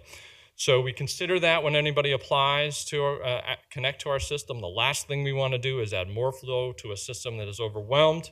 And so we are now piloting 2 different programs. We've spoken about this before. We have the credit area program in the separated areas where we are, and our intergovernment agreement with Sharonville is an example of where we are partnering with the municipality to share the cost and the effort to remove stormwater from the system. And then in combined areas, we call those critical capacity areas. That's not a place where credit systems work, but instead we are working with the developers in those areas. Anything upstream of SBU areas have to meet enhanced detention requirements in those areas. And so that we're making sure that we're leaving the system better than it was before. So those are two things that we're doing to encourage more stormwater retention on private property to reduce the impact on the public system. And last, this is actually maps of radar, and it's a screenshot from actually a time lapse that I didn't show, just from a pop-up storm on the 17th, right? We've seen these patterns. So I apologize for being an engineer, and we see patterns, and we found some patterns to these intense storms that seem to pop up in the same places over and over again. We're wondering if there's some topographical or urbanization issues or effects, but we're not climatologists, so we're connecting with researchers at UC, University of Cincinnati, to see if some of their smart minds there can help evaluate if there are conditions that are making these storms worse than we could possibly imagine. But at the end of the day, those are things MSD are doing, but at the end of the day, stormwater, and it was brought up by Commissioner Reese, there's a lot of people involved in this. There's a lot of questions being asked. This is a diagram from Hamilton County Stormwater District annual report. It shows that there are over 50 organizations with a role in stormwater management across our service area. Many of the townships, all the townships, and many of the municipalities have joined and are co-permittees with Hamilton County Stormwater District, but the city of Cincinnati and some other cities are not part of that. They have their own, and they're shown in gray up there. Green is what Hamilton County Stormwater District. I don't mean to be speaking out of my lane, but this is a Hamilton County service area, or MSD service area, and we recognize that we are a partner in this, and that it's going to take a tremendous amount of collaboration across these agencies to deal with what's really affecting our citizens. And the thing that I heard earlier was that flooding and flash flooding is the biggest risk to our community. So I think that this identifies where communication, collaboration, cooperation is going to pay big dividends, and MSD is definitely a part of that. So that ends my part of the presentation. Happy to take questions. Thank you for your presentation. I'll open it up, Vice President Reese. Yes, can we go back to the study? You said you completed a study on the east side, and isn't that where all the flooding hit the hardest? Or is that the same area? So the east side study looked at the entire east side of Cincinnati. So essentially everything east of I-71, and we have three sewer basins that are east of 71. Some that flows down to the Little Miami wastewater treatment plant. So that east side of Cincinnati and those eastern suburbs. One's called Sycamore, which the Sycamore Township, and then Polk Run. So we looked at all three of those areas. I don't have a graphic of the service area, but it's like the third east side of the county. Gotcha. So my question is, did we find something that was more urgent than others? I know you said you completed the study. Yes, we completed a study in 10-year design, but I'm just trying to find out, is this the area that it got hit? I mean, the east side, I saw a bus that was completely flooded on a metro bus. Was your findings that this could happen in that area, or was we still the area that the significant flooding happened on the 17th would be on the east side. And we studied that area looking at, we've seen these flooding or the sewer backup clusters. We can't solve the stormwater flooding. We were trying to solve the backups in the sewer and the MSD sewer. And we were trying to solve that whole area, and that's where the price tag got monumental. We know there's areas, so that's why we commissioned the following studies to say, hey, we need to look at these rather than saying, oh, we're going to fix this whole area for $2.4 billion. Let's look at SBU clusters individually and see what those would cost. And so that's the subsequent study that's not done yet. Gotcha.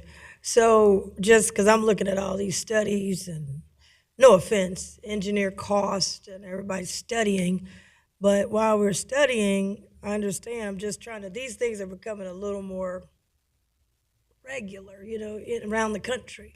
So, the folks on the east side really ticked off because they're like, what in the world happened over here? And they kind of want some answers. But I guess what we're hearing today is MSD is not the entity for the answers on this. Somebody else is. We're just trying to get to the bottom. How does the Metro bus get flooded? How does the east side get flooded? People want to know about the Madison Road floodgate. That's what they kind of want to know now. I know we've got all these studies, and then I want to know about all this engineer costs, professional services, just no offense, study and study and study. I know it's a big price tag. Well, Is there a warning sign that we saw, or maybe that didn't fall under you? I'm just trying to find out who is the person to deal with what just happened. yeah, we're not the sole agency responsible for flooding. Okay. We're responsible for the sanitary sewer, the combined sewer, and so when there isn't other infrastructure there, it ends up in our sewer and impacts our ratepayers. And so that's where we focus, and we're determined to solve that for our ratepayers. And these studies are moving quickly, and that's why that third study I wanted to highlight, we recognized that we couldn't just study and study and study this. We needed to find projects. We found 10 of them that are already on the books, fast-tracked, moving towards nomination to you for inclusion in the CIP. But again, that's to address the sewer, that's not the bus flooding. Gotcha. Okay. And then does this affect, this pervious surface fee? Because all this water that came out, extremely brown, but all this water, how would that work? Is somebody responsible for paying for all that? Is somebody rate going to go up because of it, or you're not involved in that, so they won't get? Unfortunately, a lot of the water they see is brown. Yeah. That could be dirt. It could be from the sewers, and that's why it's hard to say what that brown water is. I'm not going to encourage anybody to go into that brown water. So what we're trying to do is minimize the water that gets into our sewer, MSD sewer, where it mixes with the sewage that we definitely don't want to be coming out. A lot of what happened, and you'll see on the social medias and everything like that, you see rivers flooding down people's streets and down their steps and everything like that. That is not sewage coming out of the sewer. It's just coming down from the sky and rolling off people's lawns and off their impervious surface areas. And that, yes, is something that we as a region need to come together and figure out how to solve, because there's too much impervious area. The water can't get in. And Diana made a point, though. We had 2 storms back to back. Even the grass that we had was saturated really hard. But that's definitely something we need to look at. Yeah. I'd like to know if there's any cost with this pervious surface. I know we did a pilot program, but just want to make sure that not only did people's stuff get destroyed, but now they got an extra bill. So I understand. that's what I like to, we don't have to have it today, but I'd like to have that so that the taxpayer, ratepayer doesn't get any surprises. Understood. Like you said, it wasn't their fault. Yeah, thank you. Thank you, Commissioner Driehaus. Thank you. Just to put in context what you said regarding the study that was comprehensive and was trying to solve for a lot of this, the price tag was $2.4 billion. Can you remind us how much our annual MSD budget is? Wow. Yes, it's much smaller than that. Our operating budget, which includes the debt service and operations and all that, is around $200 million a year. Our capital program this year was $153 million. Okay, so I just want to put that in context, because I too have been asked, why can't we do more here or rebuild the system? And that's just for one area, $2.4 billion. The rates would, I can't imagine what the rates would have to go up to in order to cover that.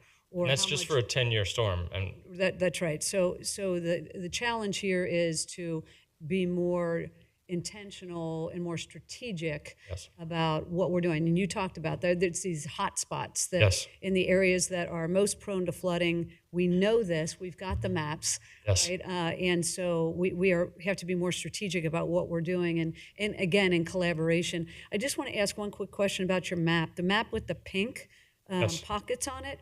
I noticed that, explain to me what the green is, because that green, which looks like sewer lines, doesn't reach out to certain parts of the county. So does the green indicate a combined system? No, the green indicates both combined and sanitary. This part of the county is not sewered. Yeah, up to the far west, northwest. Yes. So I think it's striking that we've got quite a big area that is unsewered. I just wanted to clarify that. I didn't know if this was just combined or No. total system. Total system. Okay, got it. Thank you. Even it oops, gosh, sorry, fat fingers on the button. But it even extends a little bit into the surrounding counties. We have Yeah, agreements with them. okay. I just was struck by the lack of sewering up on the west side. Okay, so we talked a little bit about this collaborative approach between MSD, city stormwater, county stormwater, EMA, who's already presented, even the engineer's office, trying to come together to not only go for these federal dollars that was mentioned before, but also to put our heads together to try to solve for these big issues that are going to cost a lot of money, but also are going to take a lot of expertise to try to sort through, and where we have been, and you mentioned a number of studies and where we're going. I do want to mention that as the county's representative on the stormwater district, we've had conversations about an increased fee for stormwater, not the city stormwater, mind you, but the county stormwater. And I was told that the system is primarily meant to address water quality, not water quantity. So if we need to create some change in the county system, it's going to take a rethinking, and I'm all for it, of how we address stormwater outside the city and in the county with all these other jurisdictions. As you say, they're all partnering with us through these fees, and folks are paying these fees. But if we really want to get some funding to start to think about what's going on outside the city, the stormwater district is an obvious place to start to have that conversation. So again, thank you for your presentation. Madam President, if you don't mind, I want to ask Holly Chrisman to come up to talk a little bit more about. I have a question for him though before Okay. she comes up. Thank you. I wanted to look at the map, the purple and green map that talks about stormwater management and shared responsibility. I know outside of the city, the count, like Forest Park is doing well. They decided they wanted to do their own stormwater. Springdale, I'm looking at the purple color, and it says the non-district community. Yeah. That one? Yours doesn't- This one. Yours is green and Yours mine is purple here. printed out purple. Yeah. Okay. Okay. Gray up on my screen. I apologize. So, but outside of the city limits, they're doing well with their stormwater. And Forest Park was just a huge flood every time it flooded. So which other ones outside of the city, when you say it's so hard to read, non-district community, do they have their own stormwater system? They do, and they manage it separately from Hamilton County's stormwater district, which Right, yours is and like I'd an like to umbrella. know who I don't would have the- that list with me. I know that there are 36 municipalities. 24 are part of Hamilton County Stormwater District co-permittees. I don't know the 12 off the top of my head. Okay, I'd like to know the 12. Sure. Okay. Absolutely. Another thing, we were talking about combined systems, and you were saying 85 to 90% are combined in the city. Yes. And we find out outside of Absolutely. the city. I how apologize for not having there that off the are. top of my head. It's closer to it's 50, okay. 50-50. Yeah, you're not perfect, even though you're an engineer. So. Thank you. Okay. Thank you for your grace. But and I also wanted to speak to the pilot that you did, that when you guys came in and you went over it and asked for approval from the board. Yes. And so we did give you approval to really see what was going on, and we did find out what was going on in that pilot. So I thank you for that. Absolutely. Yeah, that was a great start in that area, and an example that other communities are approaching us about. So. Absolutely. Okay. Holly, would you like to come up?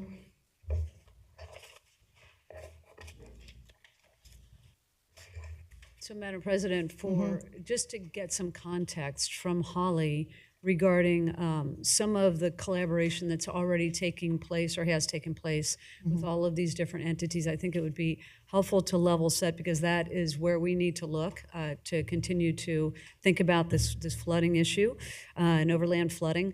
There was a report done, and we got it early, I think it was in the spring, related to some of this work. And so, Holly, I hope you can just reference that. And then we've talked around a little bit about the impervious surface issue that we've been talking about for about 9 years here on the County Commission. And we've got a pilot program running, and obviously impervious surfaces are contributing to the flooding in these communities. To what degree, I think it's hard to tell, but definitely a contributor. And so I do want to, I think we need to think about moving more aggressively on that to move that pilot more quickly, so that as we continue to see these kind of flooding events, we are incentivizing property owners to collect stormwater on their own properties, plant trees, have a retention basins, so that we can alleviate some of the flooding that's going in to the larger system, which is causing all the problems. So, but Holly, could you talk a little bit about that report that we got a while back? Sure, yeah, I'd like to hit actually 4 areas that this board has authorized, either a study or actual projects, just really quickly at a high level. So first, just to tag on to MSD's presentation, MSD is not the sole party responsible for stormwater. They are an important partner in it. So in March, the board received a presentation on a study we did to looking at ways to improve collaboration amongst all the stormwater entities. And that effort did include MSD, Hamilton County Stormwater, Planning and Development, Cincinnati, SMU, and they did, as was reported to the board, list some short and longer term recommendations. So I'm happy to recirculate that to the board and give an update on that. Secondly, in terms of the BRIC grant that was mentioned earlier, we did, with Anson Turley's leadership, we did apply for a BRIC grant and received one with the Springfield Township for an area that is chronic flooding in that area. So again, a little collaboration there. And of course, the board authorized almost $6 million in our one-time, I want to stress it was one-time, ARPA funding for stormwater mitigation projects. And we did fund 11 communities for projects. The largest, President Summer Dumas mentioned, was the city of Norwood, to help prevent flooding in the Elm Avenue area. And then just quickly, the fourth is that excess wet weather surcharge that MSD has been looking at. And we do anticipate bringing that forward to the board during the fourth quarter of this year for consideration, with the program ideally launching sometime in 2027. So that's just at a high level, 4 areas that the board has asked us to look at. And I can happy to answer any questions or go into more detail. Thank you. And if you wouldn't mind getting us those 11 communities that, I think Newtown was one. Yeah, I can rattle them off if you'd like. Yeah, so because the projects, from my understanding, have worked. They're expensive, but they worked. And so if we could take this more strategic approach, and through MSD and maybe some grants from the federal government, try to narrow in on some of what is already working in the community, I think that would be a good way to go in the future. So thank you. I think it helps to level set some of what's already happening. That's all I have, Madam President. Okay, and it sounds like outside of the city allocations, those are working. And so it's internal more within the city that needs to be looked a little closer as far as not stopping the flash flooding, but building the infrastructure. We didn't give anything directly to the city, did we? Not in this ARPA fund. Right, I didn't think so, yeah. Okay, I don't have any questions. Did you have something? Yeah, I had one. So I want to give back to the people who are affected right now. I know we've got some things down the road, and we didn't expect this to happen, obviously. But a lot of people are in a 911 situation. Small businesses already suffering. We've helped a lot of small businesses, but they didn't expect this. When I'm seeing them trying to, and I'm sure the insurance situation is going to be tougher. Is there any, and the fact that you said we didn't do the city part of it, obviously, is there any money that we have, I'm always asking this, Holly, the hard part, or Jeff, or Ludo, I want to look creatively. Is there anything we can offer through our small business office to some of these small businesses who gonna get caught in the switches because they just don't have, they barely. I mean, I was seeing them on TV crying, trying to clean out. I mean, is there anything we can do, or is there any ARPA small business or others that we can help? Because I think that's where we're at now. If my business is flooded and everything, it's nice to tell me we studying and we gonna do this. But I need help right now. Is there anything we can do through 513 relief or through the Office of Small Business? We've done a lot. And we're sometimes able to pivot. You might not have an answer today. I just want to put that on the plate, Mr. Ludo. And I don't have an answer today, but I can tell you that Kelly Adamson is talking to Greg Forte with the Office of Small Business about any options or resources. So we can get back to you on that. Okay, that'd be great. Thank you. Thank you. Thanks, Holly. Move forward to our next agenda item, which I've written all over. So it's Children's Services, I'm sure. And Commissioners, as Lisa Webb is going to give a brief presentation on this, but this is really, there's nothing to vote on today. This item is really just designed to be a touch point for commissioners to consider and discuss any options that are currently on the table, ask for any final options, that type of thing. So again, nothing to vote on today, but just an opportunity for a touch point prior to the final board meeting, which is on August 3rd, which is the last day before the board can vote to certify something to the ballot. So Thank you, Jeff. Lisa, with that. Appreciate it. Sure. This is just a quick overview. I know commissioners have heard versions of this presentation many times over the course of this year, so I'm going to go through this rather quickly, but let me know if you need any additional detail as we go throughout. Background on the Children's Services Levy for those watching.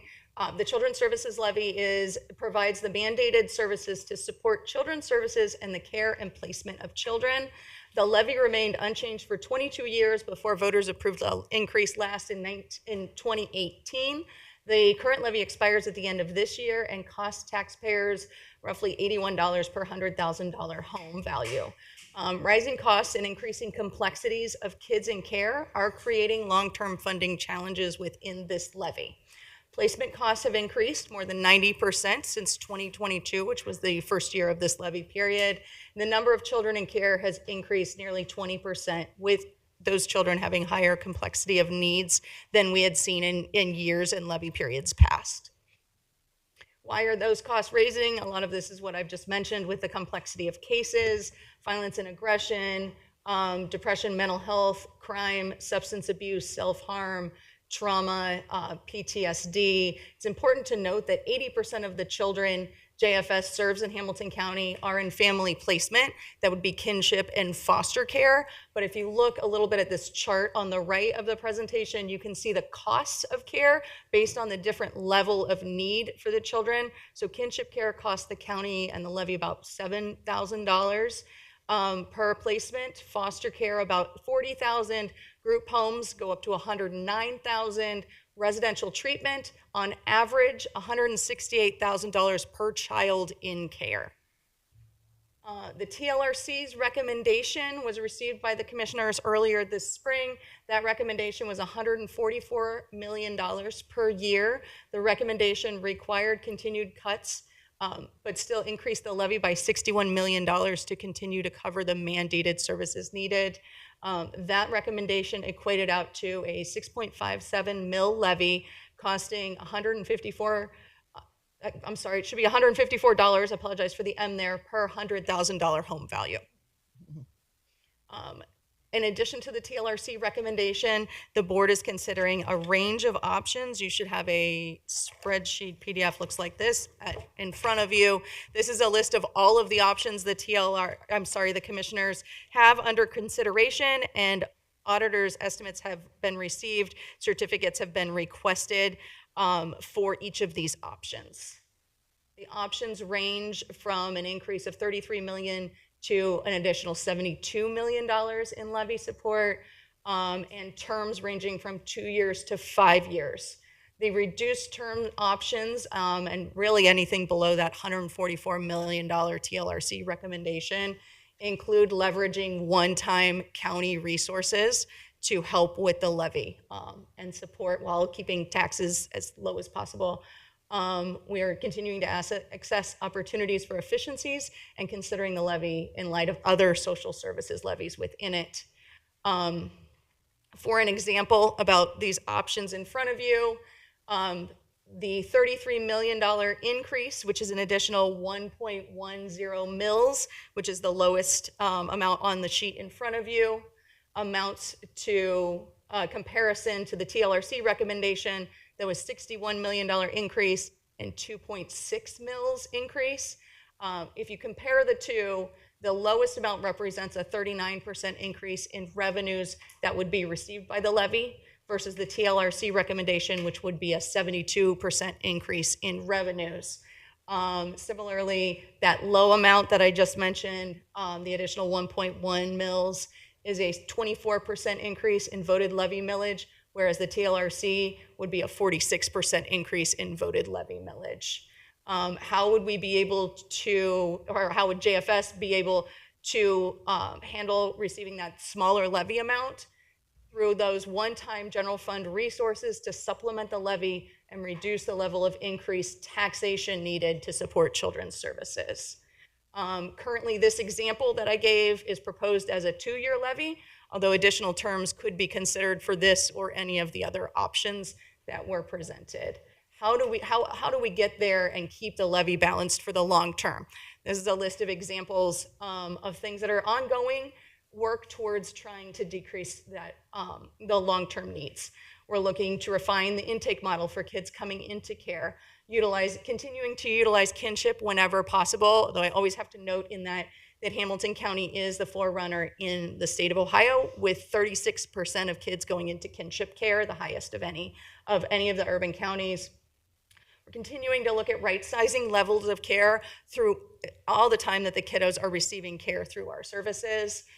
Reducing non-mandated services and continuing to review that, looking at state systems like Ohio Rise when kids need additional hospitalization and services, continuing to maximize federal and state reimbursements whenever possible, looking at repositioning the Hillcrest facility as a wellness center to help with kids initially coming into care and making sure that they're stabilized and then right-sized with the best level of care for them going forward.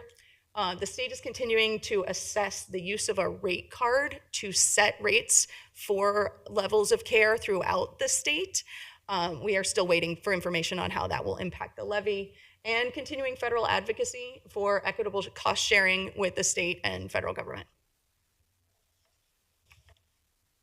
Next steps, the board held public hearings on June 18th, 14th, and 16th, July 14th and July 16th.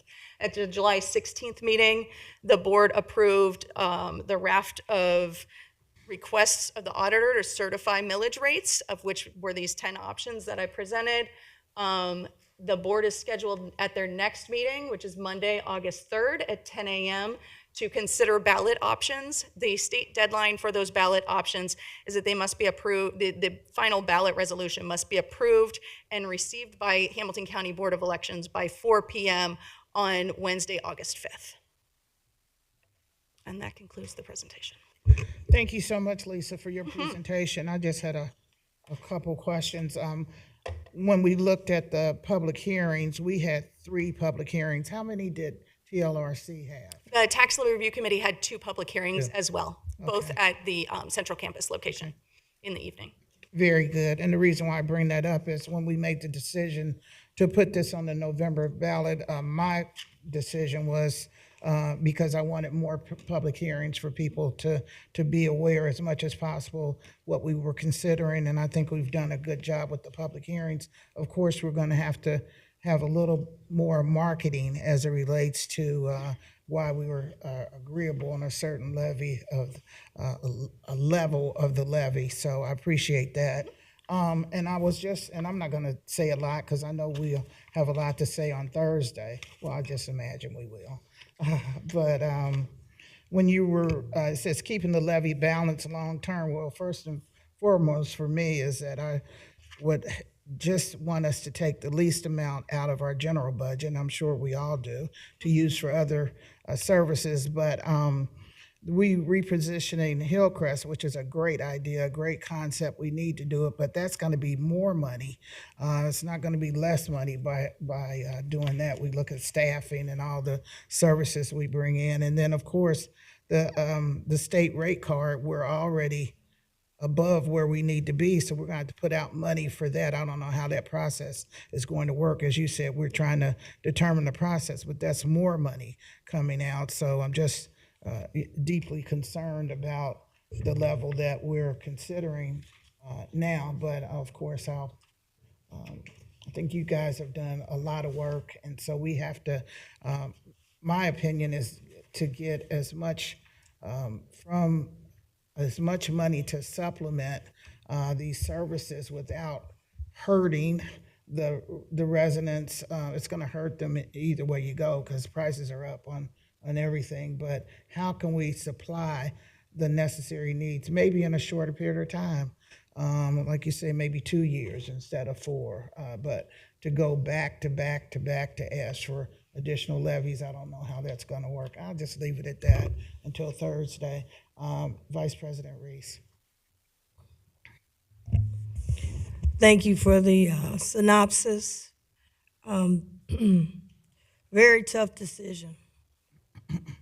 And we do have some options, but the one option that I want to look at is probably a lot more, it's going to really require thinking out the box. I mean, I have a very big problem that when it comes to foster children, they have to go to the ballot every few years, and I think we need a more sustainable financial model. And stadiums, while we enjoy them, they only had to go to the ballot one time. Now, this is not you. I'm not talking to you. I'm talking to the voters that I'm hearing from, saying that they went one time and they're funded almost for life without having to go back to the voters. And the children are temporarily funded and have to go back every so many years. I think it sends the absolute wrong message in Hamilton County as it relates to the priorities. And I know we've been doing this for years, but it's a lot of stuff that need to be redone that might have been around for years. And I believe that we could borrow against future earnings of the stadiums. And when the stadiums are up, they can go to the ballot. They got money to go to the ballot. These are billionaires. They can go to the ballot versus nonprofits trying to scrape up some money to put a campaign together to save the children. If we're really concerned about the children, we've got to get just as creative as we get with these stadiums. We always say we can do creative finance and creative this. And the days of property taxes, paying for everything, is going to soon come to an end because people are at their end wits. These are people who have been supporting, and I want to thank them in advance because they are the ones that have kept our children safe, funded, and with opportunity. So it's not a question about should we fund our children. It's a question of where are our priorities.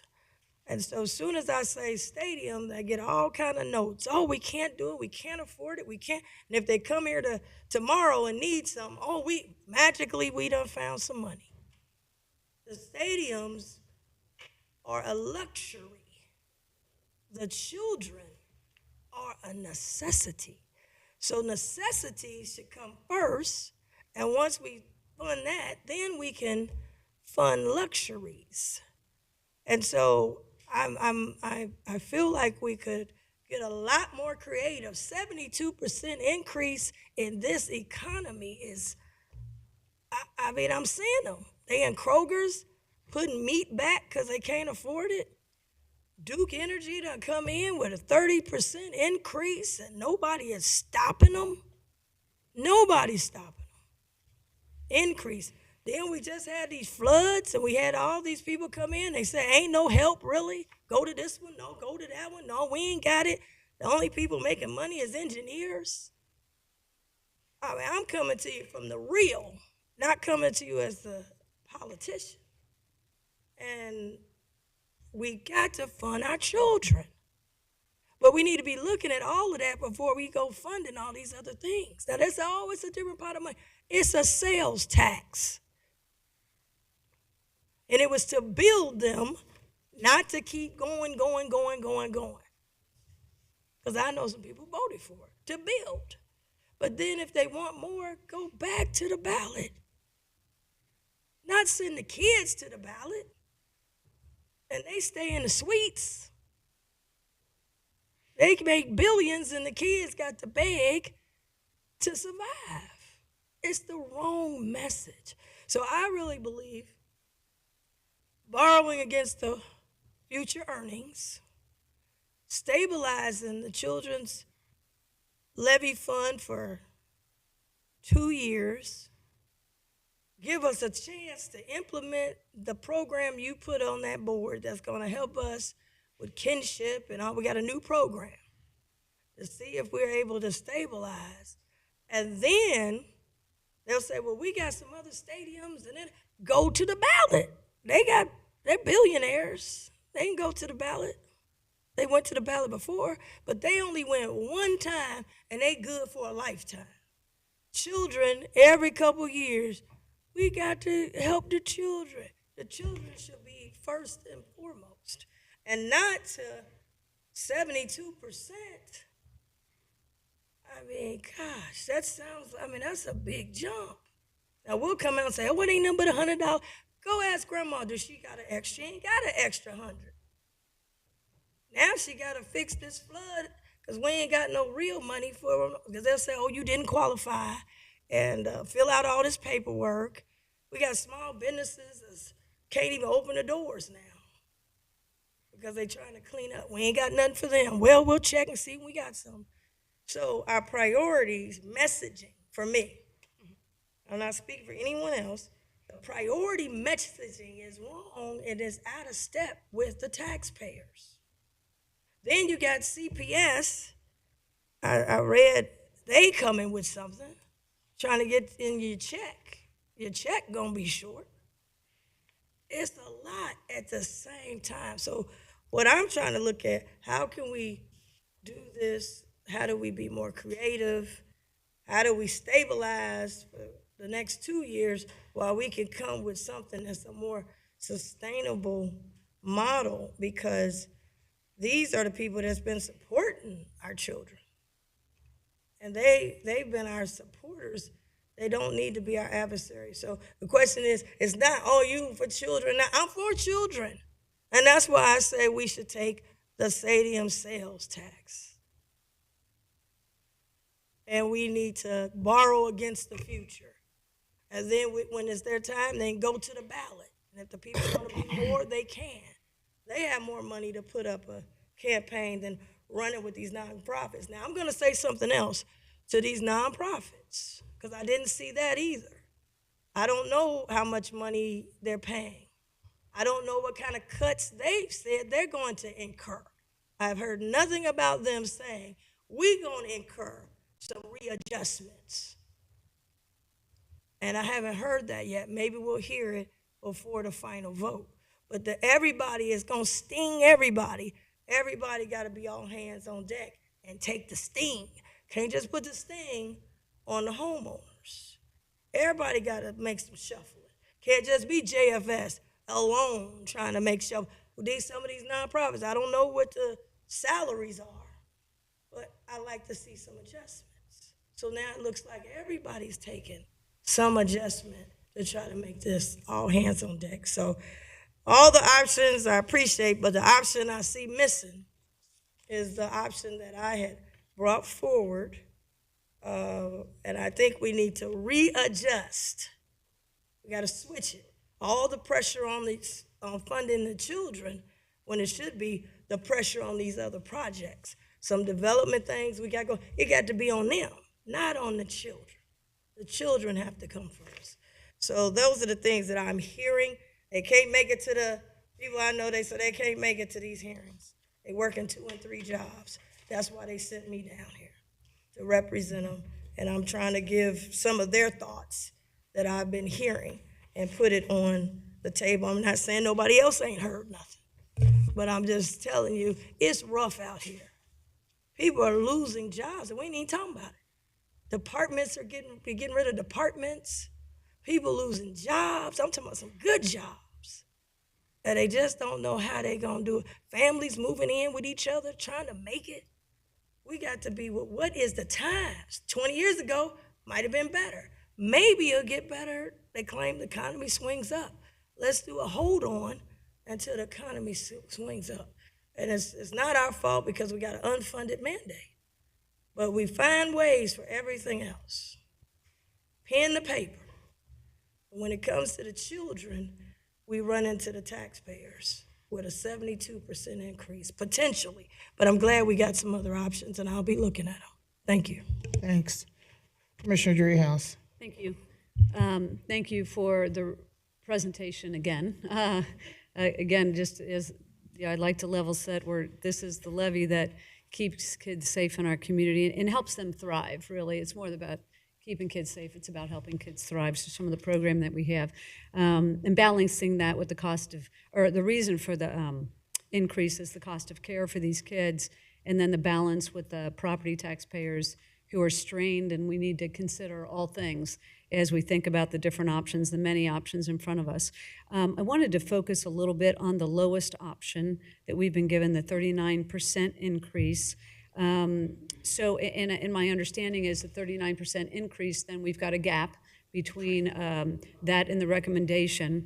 We've already made significant cuts, $36 million of cuts to the Children's Services Levy. I see the strategies to continue to cost cut, and there are numerous, and I appreciate that too. We can do things differently to continue to think about how we reduce the cost to this levy and then use one-time general fund dollars for a couple of years to try to not eliminate some of the things that we think are so important. And we've heard this through many of the public hearings, particularly about kids that age out of the system, and that there were about 200 kids in the system that are over 18 that we're helping with housing assistance and employment assistance. And if we don't do that, we're likely to pay for that in another way down the road. And so it's a good investment in these young people to make sure they stabilize once they leave our system.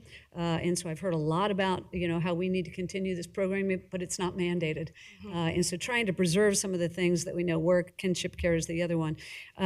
So I wanted to think through, I think we need to take a more holistic approach, not only to this levy, but to all the levies, given the strain on property taxes in the community right now, and rethink how we address them, not one as they come, which we have generally done, but rather as a collective, and which ones fit together, which ones need the most assistance by way of an increase. And I think we need to take a holistic view so that we don't find ourselves in this position, trying to weigh this, but knowing that we've got other things coming and other things that have passed that either are running flat or running with increases. It's just a lot, and I think we need to think about the taxpayers as we review all the levies in a more holistic way, and think about restructuring maybe some of how we do this work and how we fund this work. And so, to that point, the lowest option is the one that increases 39%, and I think we've got it in front of us for 2 years, and I think that helps us rethink the levies and stabilize to a point, use some general fund dollars to supplement, and then run it and start to think through. I'm wondering if we need more time to provide stability to JFS in this. And so I'm wondering, I don't know if it's too late for this, by way of putting it in front of the auditor and commissioners, and I'm not asking for support so much as consideration of something. We've all been asked over the last month or so, hey, give me your options of what you would like to see by way of something that we can think about and get it from the auditor so we have it in front of us. What we don't have in front of us today is this lowest amount at 4 years so that we can provide just a little bit more stability to JFS. I'm not suggesting that we use general fund monies for all those 4 years because I think right now the consideration is for 2, and I understand that.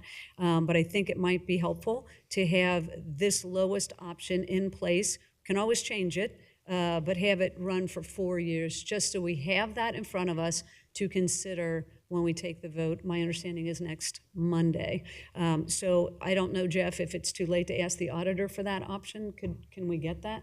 I don't think it's too late. We would have to bring a resolution forward probably on Thursday. Thursday to be approved for To that, ask. It's to request the certificate, but we would be fine on the timeline for that. And since the calculations have already been done for the 2-year, adding that 4-year option is it's not unsurmountable. So just done in time. just as an option to have in front of us, not to say that that's what we go with, but I would like to have that one under consideration. Okay. So I'm going to ask that we have a resolution then available on Thursday for a vote of the board so we can provide that as one of our options. So that's all I've got. I know, we've got Thursdays here, or a meeting. We've got the vote on Monday to get this thing on the ballot, and I think we're still all sorting through this. So I appreciate the consideration of that one last option. Thank you. Commissioner Reese, Vice President Reese, where are you on that? The lowest option for 4 years not instead of 2, but to put it in as an option. Yeah, I don't mind it putting an option. I just, I asked for some options and I got a memo. So I don't mind any commissioner coming with their option and we consider it. But I think that my option should be considered too. All I got was a memo. So I just like to put them all on the table. Obviously, we're gonna make a decision on what it is. So that's where I'm coming from, Mr. Ludo. Okay. Because I'd asked for this like a couple weeks. But I thought it was too late. But I have no problem with Commissioner Dreehouse's request. I think it should be. I think all the options should. So people need to know we looked at everything, and I'm okay with that.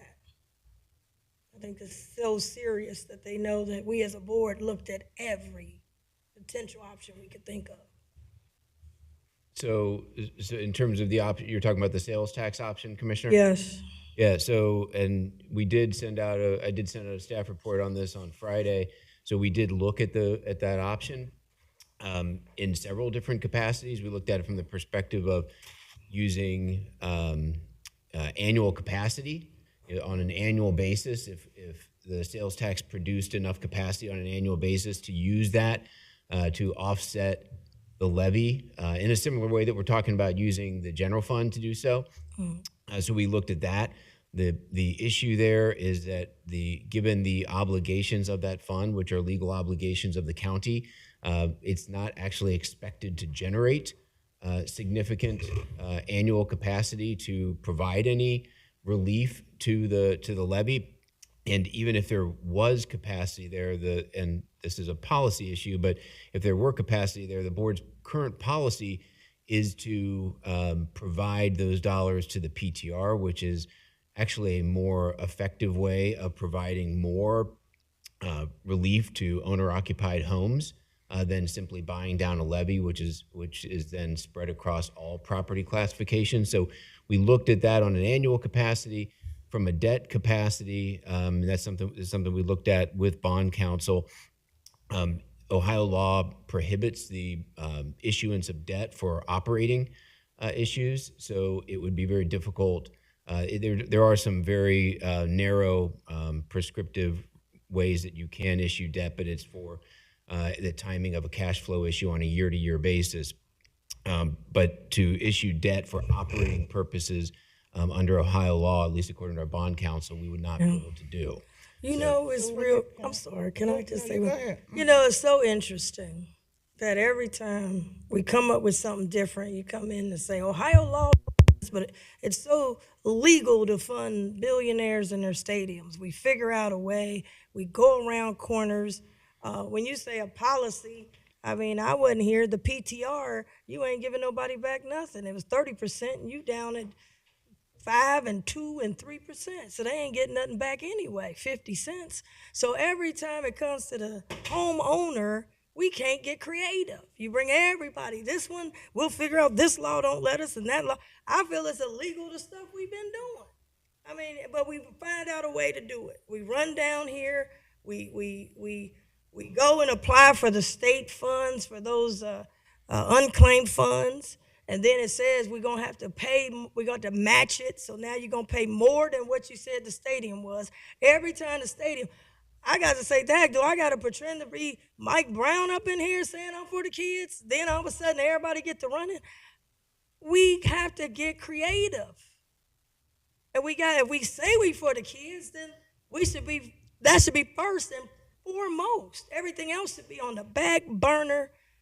Shouldn't even be considered. We should be all hands on deck. We do have a cash flow problem. We had a $30 million deficit. We got a cash flow problem. So I'm just saying that's my frustration. And then I'm a marketer, so I know what we do. We run out and say, we got to save the kids. And we back here spending the money on something else. And it is sales tax. I wasn't here when they said it's sales tax. The Bengals Stadium, the Red Stadium, and I love them, it's sales tax. It is not just, and it was for building them, not forever and ever and ever. So that's all I'm just saying. When we try to get creative, when it comes to the kids, it's almost like we got handcuffs on. But then when it comes to everybody else, if the business community comes with a report, we gonna find a way. I'm just saying, let's really try to find a way. So that's all. I wasn't saying fund the whole thing. I was just saying, can we help out a little bit? Because 72% that's big. I mean, I'm sorry. That's big. And anything that go up 72%, that's going to be a hard thing. And I want whatever we do to be successful. I won't be a slap in the face to these kids. We should have put 72% on there and see if they're, even the stadiums don't want to go to the ballot because they know they can't win with a 72% increase. So that's where I'm at. And every time I do something, I done check with Ohio Revised Code and this. And luckily, I ain't got time to go through it because I'm sure there's some lawyer somewhere. And I got a lawyer who told me we could do it. That's been in politics and law. That's where I got the idea from. So this ain't just some pie in the sky. So I would hope that we can look at everything. I'm for my colleagues. They got ideas. I'm open to looking at it. I would hope that we would be the same on something I present. Maybe it can do it, maybe it can't. But we need to comb everything. And I do agree with Commissioner Driehaus. We got to have a bigger strategy because we got some other levies coming. And if we do 72% and another one gets 72 or 80%, they can't afford it. They just can't afford it. So I agree with her looking at a larger strategy that we can work on, but we can't work on it right this second, but that we could work on. I have no problem putting your resolution of an idea on there. Anybody got an idea, I want to look at it, and we're all scratching our heads trying to get this thing done. But I'm telling you, I got people complaining about a 30% increase on gas and electric cost. The Duke Energy bill.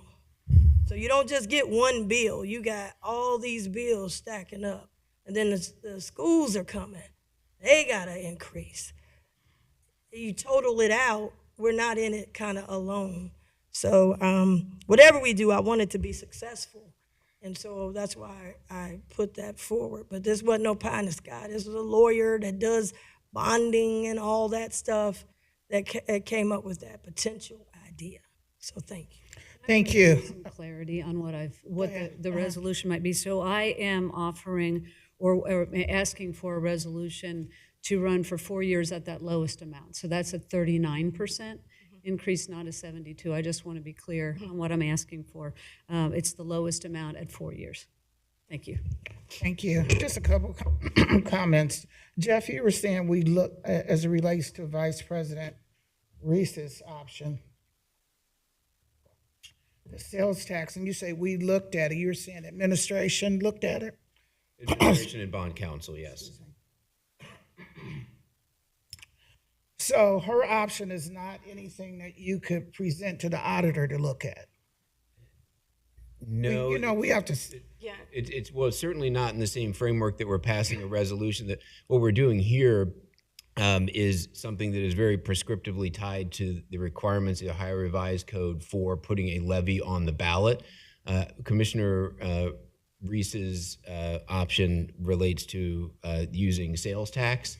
right, So it would be, it's different than what we're So contemplating here. So what I'm asking is, have we asked the auditor, or would the auditor be one to be asked, as we did with this and got the numbers? And if you submitted to the auditor sales tax, and you know, would she be involved at all as it relates to approving or not approving the funding?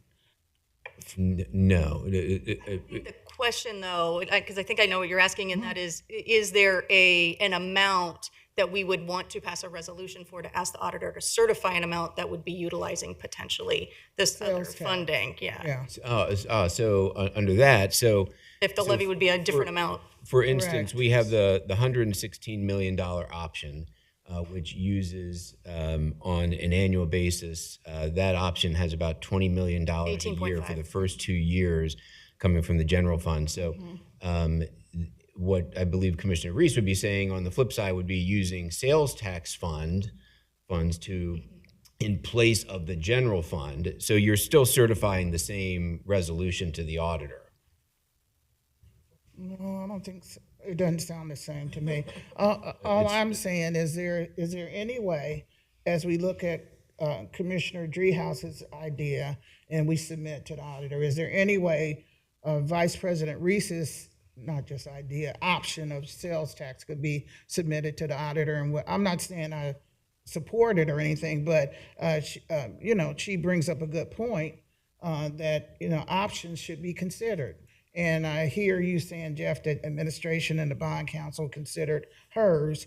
I'm just asking, can it be considered by the auditor? Yeah, so, and let me take one more stab at this. So, if Commissioner Reese was saying, I want to use a specific amount of sales tax to offset the levy costs, Right. then we could say, okay, then that's going to mean still X in the amount of property tax levy we're going to need, and we could certify that then to the then we could certify that to the auditors. And I heard her say, I'm not speaking for her, she's not saying the total amount. I'm not hearing that.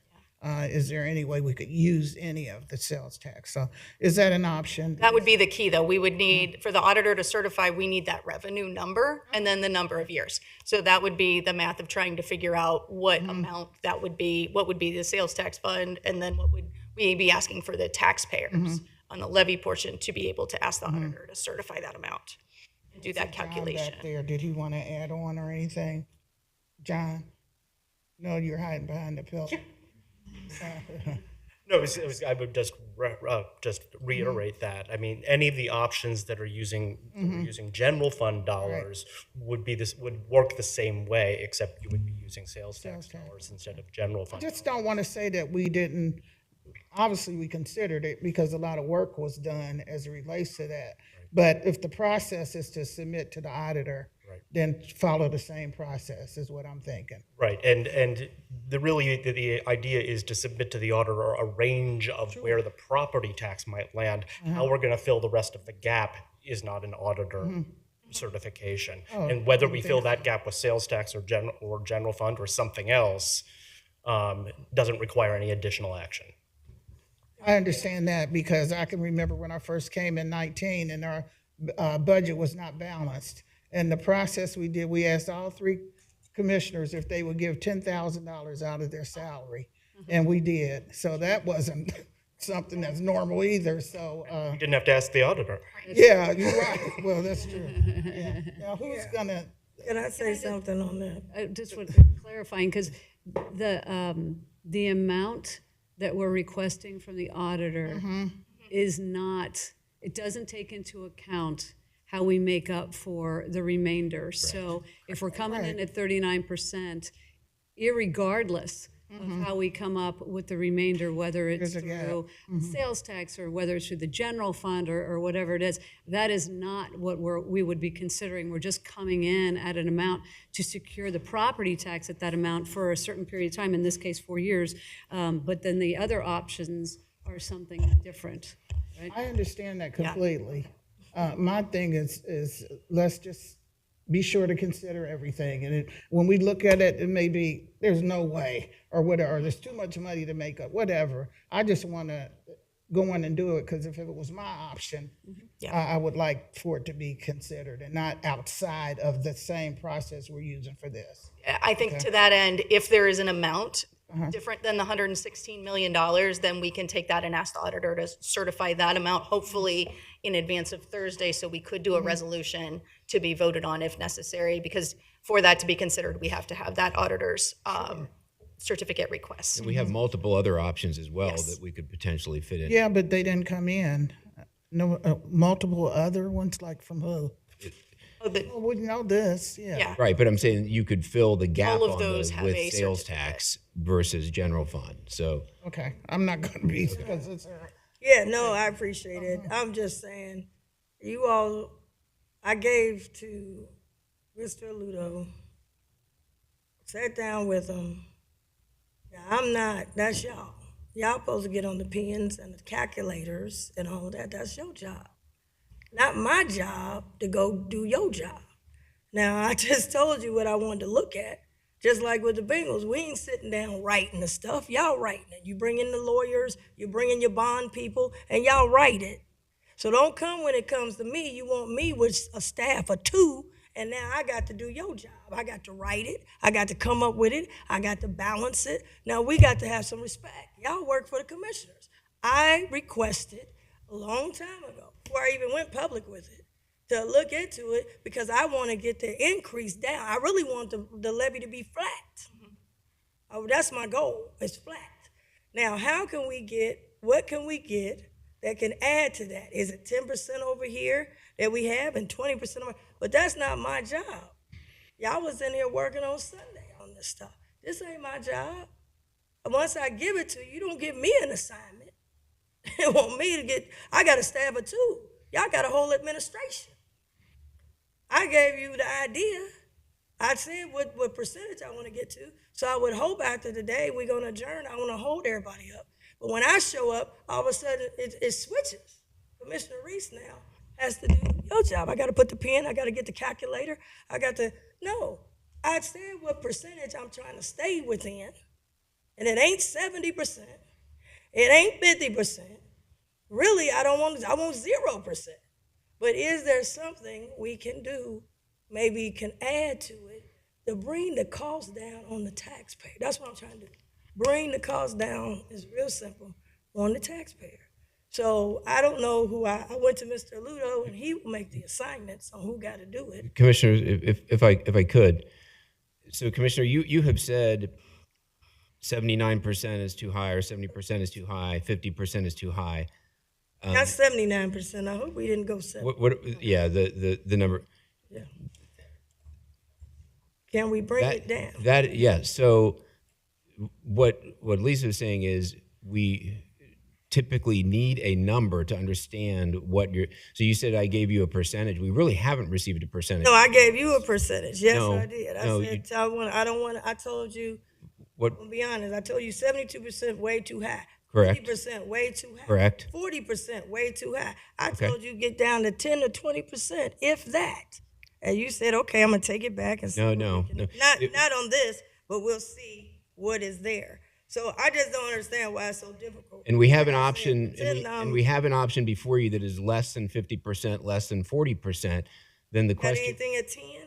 No, we don't, because we weren't asked for Flat? that. We have a flat. Flat? Yes, we have a We flat. got a flat. Commissioner. Okay. flat will be a But tragedy. I'm just looking at where we do have it fund prepared. I'm just looking at other places we can fund it. And I So I'm not gonna hold you up, but And- when they come to me saying, Commissioner, you got to do this and you got to do that, I said, well, dang, I got to put in my resume for another job. for some bigger salary, because I ain't the people that's got all these contracts that we paying every day. We paying a bunch of people on that sales tax for the Bengals. Come back with something. Everything I come back with, you say it's illegal. Then you say, well, if we got a cash flow problem, we got a cash flow problem. We can't fund this children's life, is what I'm saying. Okay, can I clarify the cash flow issue? Yeah. Because this is not a cash flow issue. Cash flow means you have the money, but it's going to take some time to bring it in. This is a we don't have the money issue. This is not a cash flow issue. This is a budget deficit. I want to be clear about that. Yeah, and so, Commissioner, if I could just, Well, we gonna adjourn. I'm gonna adjourn myself from this conversation because we done got out of line and out of control, and I don't want it to go that way. So I'm gonna have to. I said what I said. That's what I'm looking for, and I would hope to have the same consideration as my colleagues. Thank Well, you. I have some final comments. My final comments, just want to make it clear, I know my priority is children, and I believe the board's priority are children. It's no doubt about that. And so I'm glad that we had our public hearings. If anybody wants to call in on Thursday, they can call in or they can come in. We have comments on Thursday. I do know that we do need an increase in the levy. A flat levy will not do it. And also I know, and this is, that if we have mixed messages as it relates to this levy, it will not pass, period, point, period.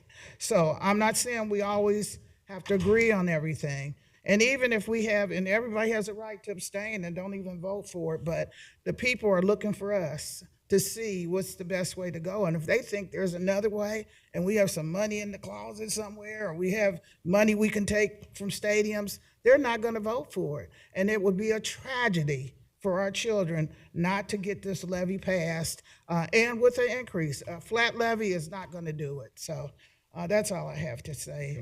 Yes, make just one final comment. I just want to just note that the analysis the administration did say that while the stadium sales tax was not the prudent place to take these dollars, that over the course of the years, the board, and then it's been this board that has exercised prudent financial management enough so that we have some one-time dollars that we can put towards this levy in order to buy down the cost of it to the taxpayer over several years. And that will do, I think, while we may be arguing about what pot of money it comes from, it will do at the end of the day what the board is looking for, and that is to draw down the cost of the levy to the taxpayer on a year-to-year basis while we can structurally look at resizing options. And so I just wanted to say at the end of the day, I think this is a creative approach. It is something that the board has, through its prudent financial management, has enabled, and it puts us in a pretty good place to do something that otherwise we wouldn't be able to do for the benefit of the taxpayer. And I just wanted to say that as well. I appreciate that.